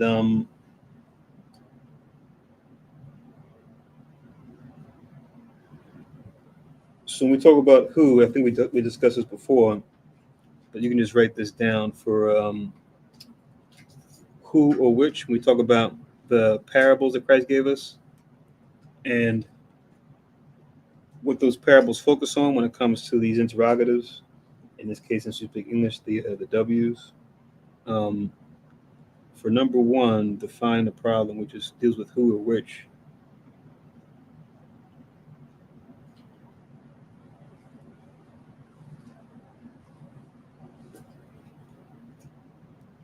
You can write down Luke chapter 10,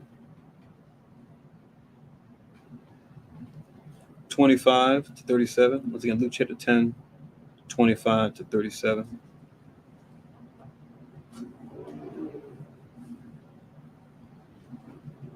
Also, you can write down chapter 18 of Luke, verses 9 to 14. Once again, Luke chapter 8, verses 9 to 14 as well.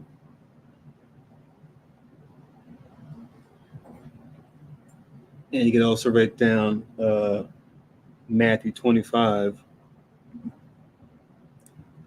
31, all the way down to 46. Once again, Matthew 25, 31 to 46. The Luke 10, 25, 37, that one dealing with the Good Samaritan. Christ shares that story. Once again, the Good Samaritan being that first reading. Luke 18, 19 to 14 is the Pharisee and the publican. We get the Pharisee talking about, oh, I'm good. I give my tithes, this, that, and the third. I'm not like this publican over here. Where the publican smites himself, smites his chest and says, Lord, forgive me a sinner. Right? So Christ uses that example just to show, whose character really is in question here. Right? Who's actually more righteous in this situation? Who actually has more integrity in this scenario? And then Matthew 25, 31 to 46. That's the one that deals with the sheep and the goats. Where Christ talks about what's going to happen in the kingdom where you're going to have diverse cattle, but it says he's going to, when the Son of Man comes in his glory, he's going to divide the sheep from the goats. He describes the sheep and how they treated him when he was down and out, when he was in prison, when he suffered, versus that the goats treated him. And then I say, goats are wicked, sheep are righteous, but in that metaphor or in that parable, they represent nations. In particular, the sheep referring to or directed towards us, whereas the goats alluding to the wicked, right? Where they didn't visit him, they didn't feed him when he was hungry, right? They didn't treat him well. And then they get their reward that's meat, or that's right. And we have examples of that in the scriptures, if you can read between the lines, where you have Israel being likened unto a sheep on more than one occasion. Just like with Esau, you had them likened unto a goat. We go back to, say, in Daniel, namely in Daniel, the 8th chapter, where you'll see Alexander the Greek, as brothers call him, right? We say, I don't call him the Great, I call him the Greek. Yeah, he was great, but he was Greek too, right? But you see him being likened to a rough he-goat. When you look at those visions when the Most High was comparing the different nations to beasts and their rulers.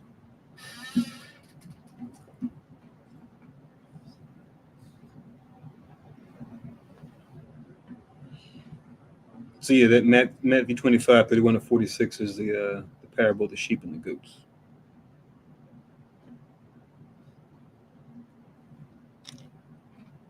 So that's for number one, which is define the problem.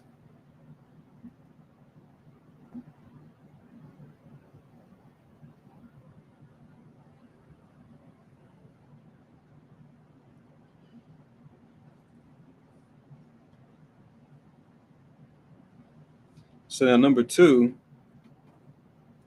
you can see in the description.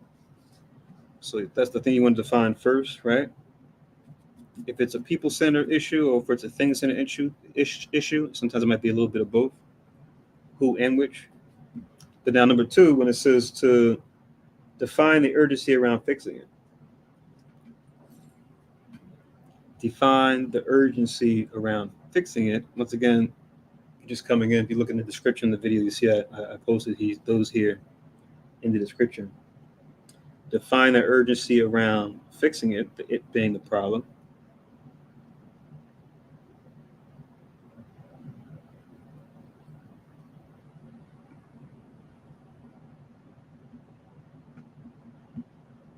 This bringing when into question when we talk about our interrogatives, when we ask when something will take place, right?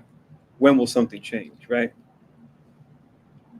When will something be done about this issue between the people, right?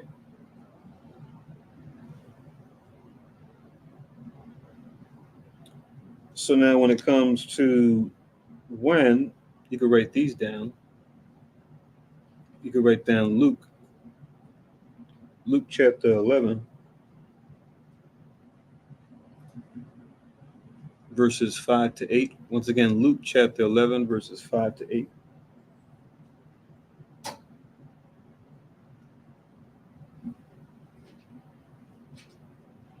Also, you can write down also in Luke chapter 13, verses 6 to 9. Once again, Luke chapter 13, verses 6 to 9.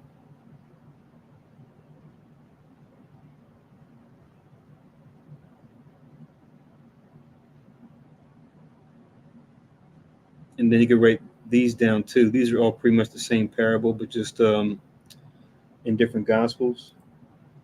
But put these together as like a group. So Matthew 24, 42 to 51. Once again, Matthew 24, verses 42 to 51.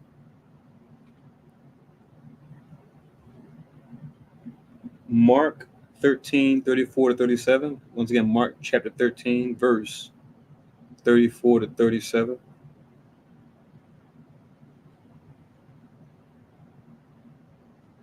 And then Luke 12, 35 to 48.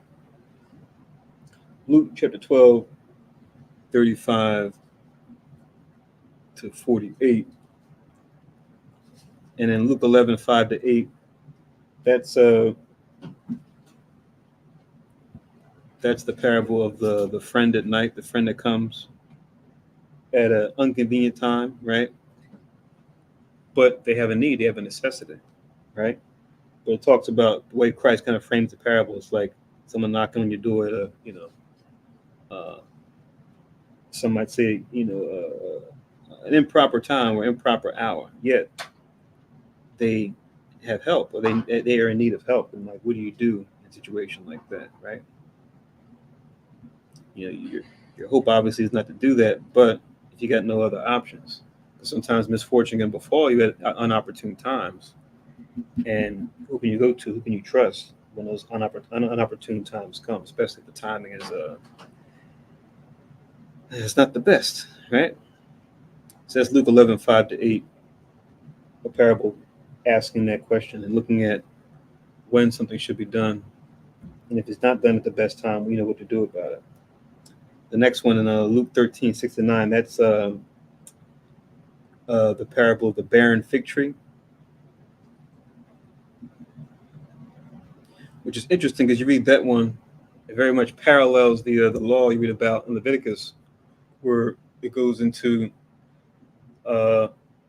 when a tree is considered ripe, where you can actually partake in its fruits. How many years you need to grow it before you can consider it a tree where you can eat the fruit. It says that the fruit is uncircumcised until a certain period. It's been planted and grown up. It comes to a certain level of maturity.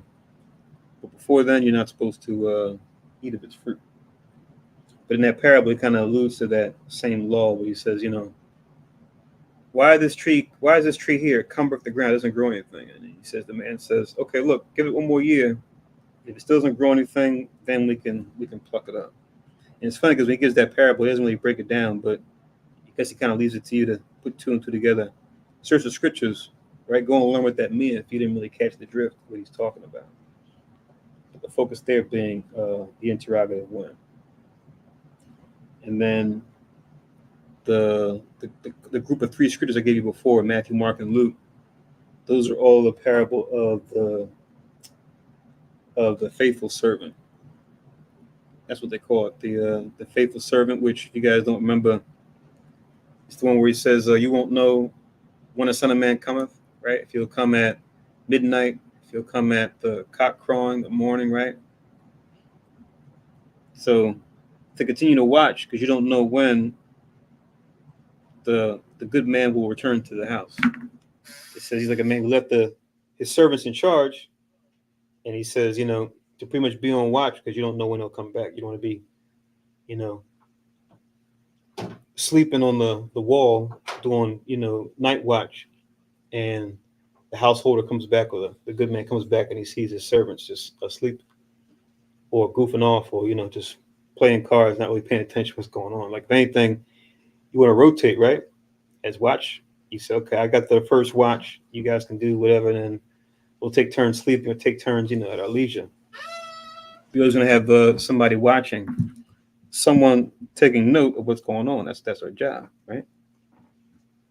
Which that job persists even to this day, right?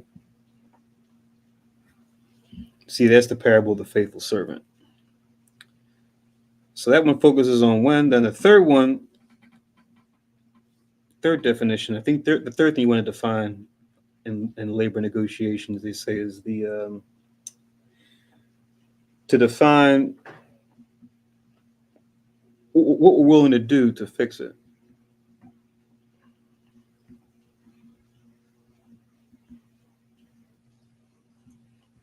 Or what we're willing to do to fix it.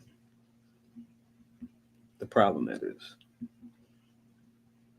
So who or which is the problem, to define it itself, the problem itself. Two, to define the urgency around fixing it. That's when do we need to get it fixed? How soon?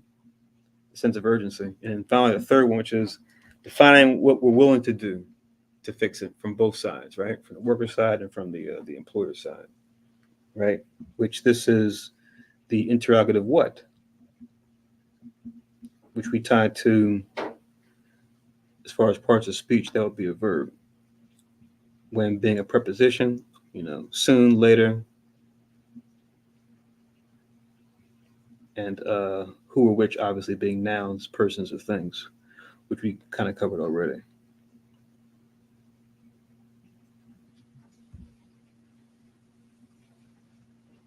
So as good as we can get for this third one to close out, as far as talking about what one can do, right? And what one is willing to do, right? You can just write down Matthew 13, verse 31 to 32.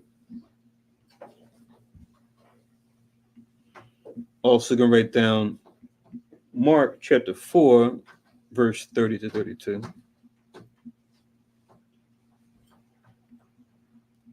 And then Luke 13, 18 and 19. So once again, Matthew chapter 13 and verse 31. Mark chapter 4, verses 30 to 32. And Luke chapter 13, verses 18 to 21. All these dealing with or referring to the parable of the mustard seed, or the mustard seed, which becomes a mustard tree, which when Christ gives that parable talking about the mustard seed being small amongst seeds, but then when planted, when rooted, it gives rise to such a large tree. Very surprisingly, right? To where you can't be deceived by appearances. But what he's trying to convey with that parable, he's talking about, when having faith, when having conviction, you're like that small mustard seed that can become so large, right? You can move mountains, right? Proverbially move mountains when your faith is in the right place, being unified, obviously, with the Most High's will, right? We can observe that then and now, right? When it comes to things we're willing to do, we see how people are ready to go when it comes to things they care about, but for things that they are indifferent towards or could care less about, they got all types of reasons, all types of excuses, right? Like the scripture in Ecclesiasticus where it says how the wicked won't be reproved, but find an excuse according to his will, right? So that's like the same idea, but just on the flip side. But yeah, those three scriptures are pretty much dealing with the mustard tree parable, or the mustard seed parable, where Christ talks about being able to move mountains, right, when one has faith. And then you can also write down these verses as well, and then we'll close out with this. You can write down Matthew 25, 1 to 13. Once again, Matthew chapter 25, verses 1 to 13. Kind of going into overviews because I would prefer you guys just read, if you haven't already, just kind of read through these parables, because these are good examples of things you read in the scriptures where you might have read it already, but then you'll read it a second or third time. You might be reading it a seventh or eighth time. You might be reading it a 14th or 15th time, but then when you read it again, something else might jump out at you didn't notice before. You might get more in-depth understanding, especially after going through certain trials, tribulations, overcoming certain temptations. Certain parables of Christ might even jump at you even more as far as the relevance of it.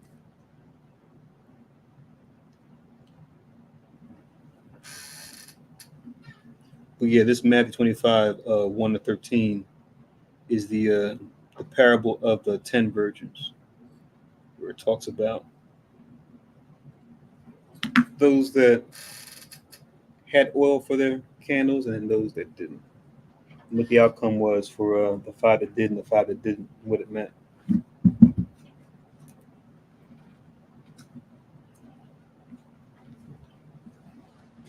And as far as these three definitions here, I came across these some time ago, but it's kind of going through my notes and arranging some stuff. But this is from supposed to be a credited source when you talk about labor negotiations. She does like workshops on these things, but this lady named Sara Nelson that works with the AFA. So she's worked with like different transportation unions, different like whether it was like airplane, what do you call it? Airport unions that dealt with like airport transportation and disputes between like airline companies and their airline workers, but other types of organizations too. And she even mentions, which you'll see in the notes or in the description. She mentioned the Indian worker strike that took place, and she also mentioned the West Virginia teacher strike, at least the notable ones, being like interesting case studies to look at when it comes to problems that were between the workers and employers. And you look at those case studies, you pretty much get some insight into what they did to resolve their issues that they had, their differences, right? Regardless of who may have been the cause or what may have been the cause, right? Or which might have been the cause. Whether it was a person-centered or whether it was people-centered. I mean, people-centered, or whether it was a thing or object-centered, or maybe a combination of both.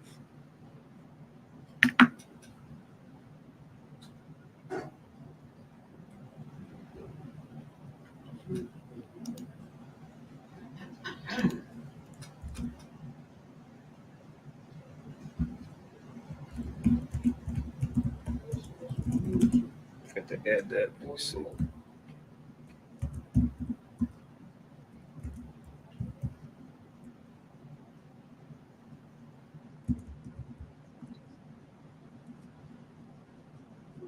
Yes, I added her name to the description case anyone wanted to look up more about her and I guess any speeches she may have given on this particular topic. We just kind of touched on this a little bit last night in the class too, where there's nothing wrong with learning from our people in the heathen in the world when it comes to certain specific things. Our job would be to tie it back to God's word, God's prophecy, to validate its relevancy, right, or lack thereof. I'll just close with this. This is Luke chapter 16. And I'll read 8 and 9, and I'll leave the floor open if anyone else has any other things they want to say or comments they want to make before we close out this evening. So this is Luke chapter 16. I'll read 8 and 9. So Luke chapter 16 and verse 8, it reads, "And the Lord commended the unjust steward because he had done wisely." You read above this is the parable of the unjust steward, where he does pretty much what today we refer to as like debt relief or debt consolidation, right? Where say you own 10,000, or you're an organization trying to get money back from someone you may have lended to in whatever capacity. You can't get the 10,000 back, but you may have someone you may have to call out to them or send a letter to them, and you say, you know what? Just give me a portion of the 10,000. Just give me 6,000, or can you give me half, or what can you give me? So this unjust steward was able to pretty much get at least a portion of what was owed this man that he worked for, this Lord. And it says that he commended him for it because, getting a little bit of what's owed is better than getting none of what's owed, right? So Luke 16 and 8, that's the context behind what we're about to read. When you read the story above, you'll get that. But it says Luke chapter 16 and 8, "And the Lord commended the unjust steward because he had done wisely." It says, "For the children of this world are in their generation wiser than the children of light," referring to us, right? It says in verse 9, "I say unto you, make to yourselves friends of the mammon of unrighteousness, that when ye fail, they may receive you into everlasting habitations." You see?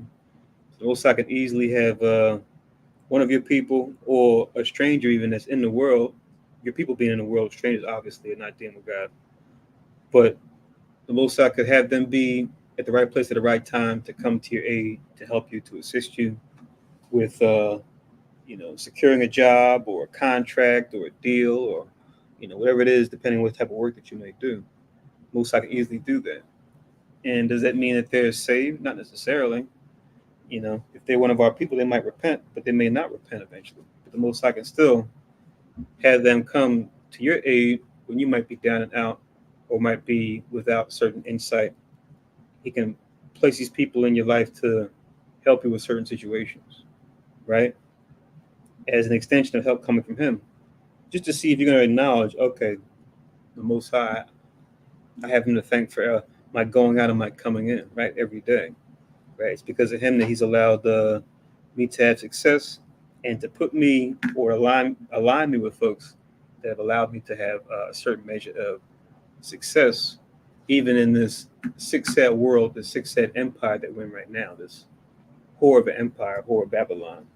The Most High can still find a way for his righteous, that put his righteousness first, that don't put men before him, like we saw in times past, right? Where our rulers would do that. They would say, oh, I'm not going to trust in God and his righteousness, but I'm going to trust in this alliance that I have with the Egyptians, or this alliance I have with the Assyrians, because they had so many, they had so much military might, or they had this certain resource that I can benefit from.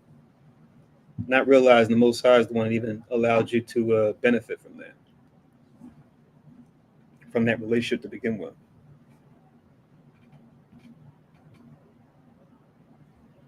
So yeah, even Christ himself mentions it here. But knowing ultimately that the Most High is the one that blesses and curses. But he can also use people in the world as a blessing for your sake, even though they may not follow him. Because you may see that and go, wait a minute, make yourself friends of the mammon of unrighteousness. But didn't God say you should not serve God and mammon? Right. Christ said both. But here it's a different context. This goes back to, like we read even back in Jeremiah, the Most High calls the enemy to treat thee well in a time of evil and a time of affliction, right?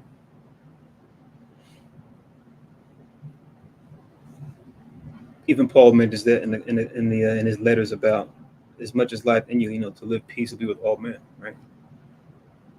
Which can lead to good things, right? Even from those that may not believe what we believe, or it may even be another nation. Most likely just have them there, like I said, to be that support, to be that help for a certain period of time, to help you get through a hump, to overcome a certain affliction, whatever it might be. So yeah, even a broken clock is right 2 times a day. So that's why I wanted to at least share this with you, at least this time. Since I know anything that deals with like negotiations from a worldly standpoint is something that we definitely want to have an eye on, since we're going to be judging the earth, which means when it comes to communication, decision making, we should definitely be proficient in that, using the scriptures as our guideline. And we have plenty we can use right here to do so. Even when we see others that might do the same thing from a worldly standpoint, we can measure them against the scriptures and go, okay, these principles that you have here for what you're doing as far as negotiation, as far as communication, decision making to help negotiations, it stands, or it's useful, it's profitable, or it's not, and here's why. So we should be able to do that. Okay, so we'll make an end here. Unless someone else has any other scriptures or comments you want to make before we do the closing prayer.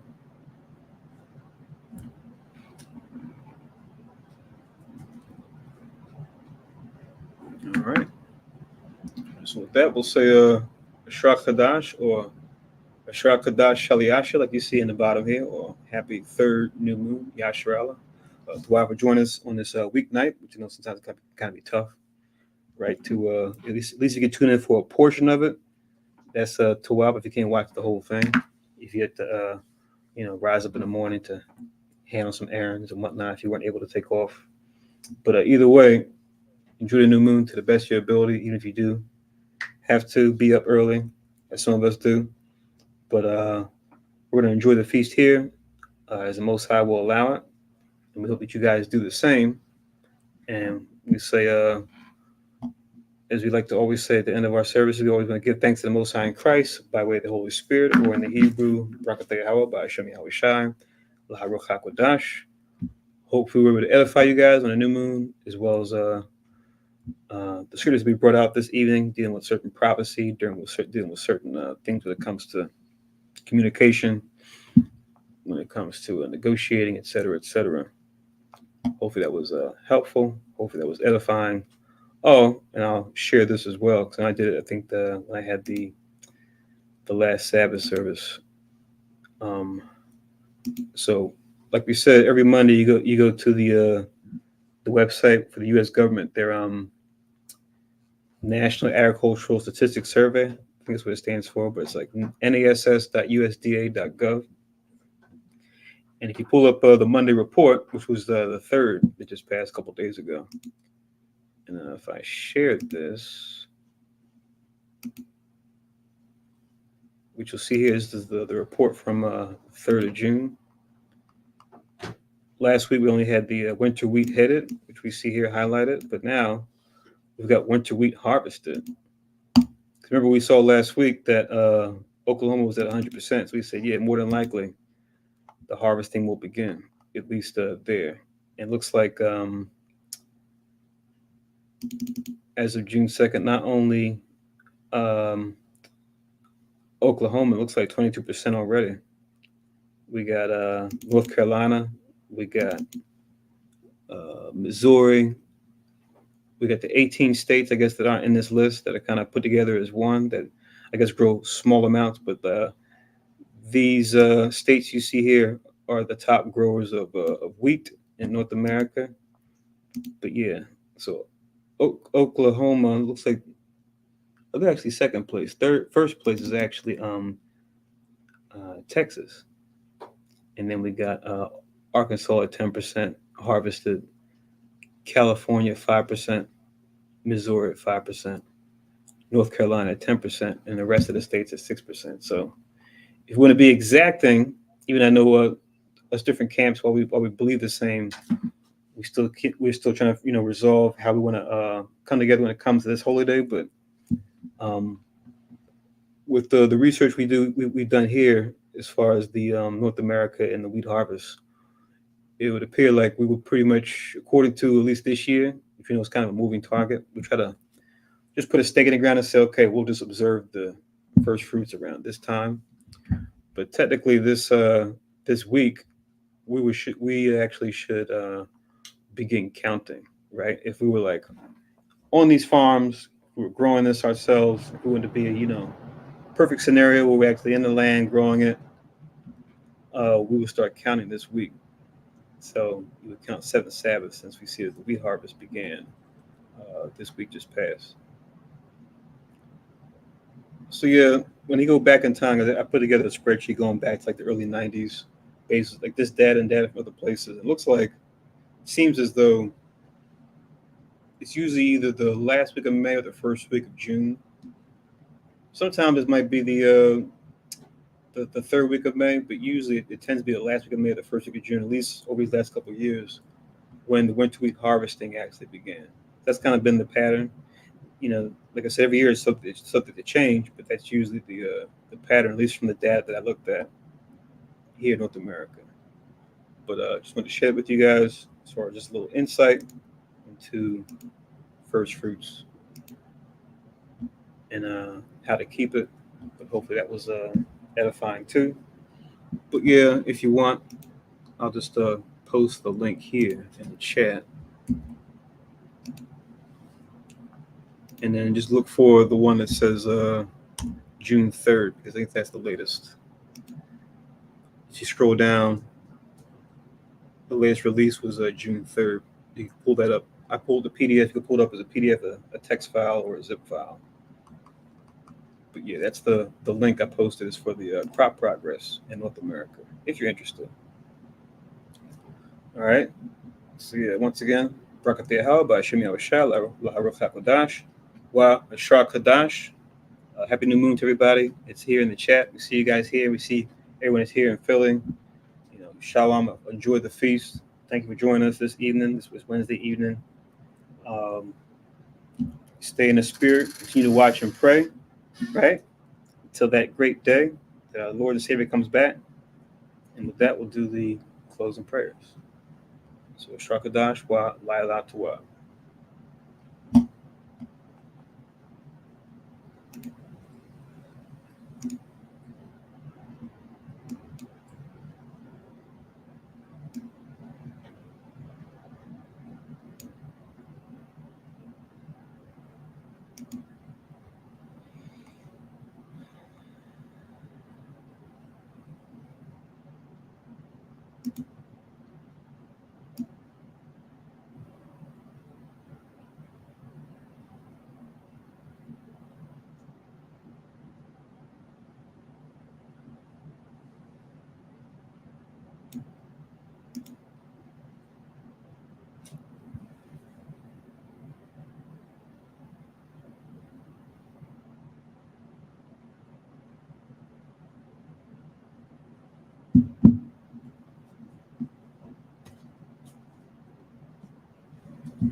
Brakate Hawa by Shumi Awashai, Asharanathan now Pari Agapin Thwada Man, La Yawa by Shumi Awashai of Yashar.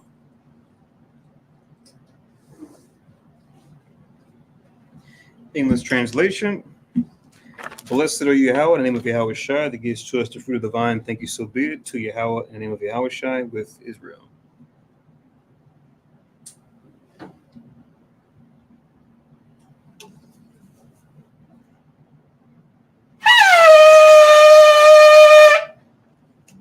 I Magwa, Paniwa Yerushalayim, stand and face Jerusalem.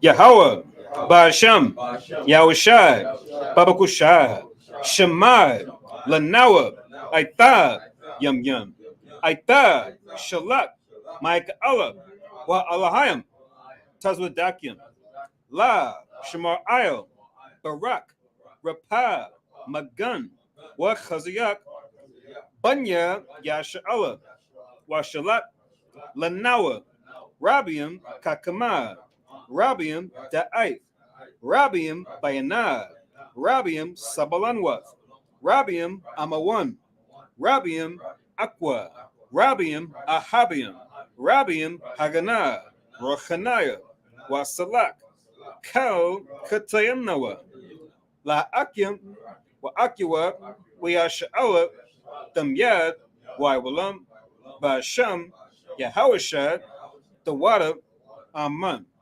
English translation. Yahweh, name of Yahweh Shai. Please listen to us now. Right now, send Michael and the righteous powers to watch over, bless, heal, protect, and make strong the children of Israel. And send to us much wisdom, much knowledge, much understanding, much patience, much faith, much brotherhood, much love, much spiritual protection, and forgive all our sins. For the brothers, sisters in Israel, always and forever, in the name of Yahweh Shai, thank you, so be it. Four corners prayer. Yahweh, Ba'asham, Yahweh Shai, Barak Nawa, Wayasha'ala, Wabathya Saparium, Shemai, Yasharele, Yahweh, Allah, Yahweh, Yahweh, okay. English translation, we said Yahweh, name of Yahweh Shai, bless us in Israel in the house of books. And then we said, Hear, O Israel, the Lord our God is one Lord. Prayer for the food. Yahweh, Gadawo, Basham, Marawanya, Yahweh Shai, Babakusha, Barak, Maka, Yanawa, Shatayawath, Yanawa, Yayan, Yanawa, Lacham, Yanawa, Shakara, Yanawa, Zakhar, Shao, Hayarak, Kadash, Basham, Yahweh Shai, the water, Amen. All right. Shakadash, Yasharella. Talk to you guys in the Friday class. Enjoy the feast. Shalom.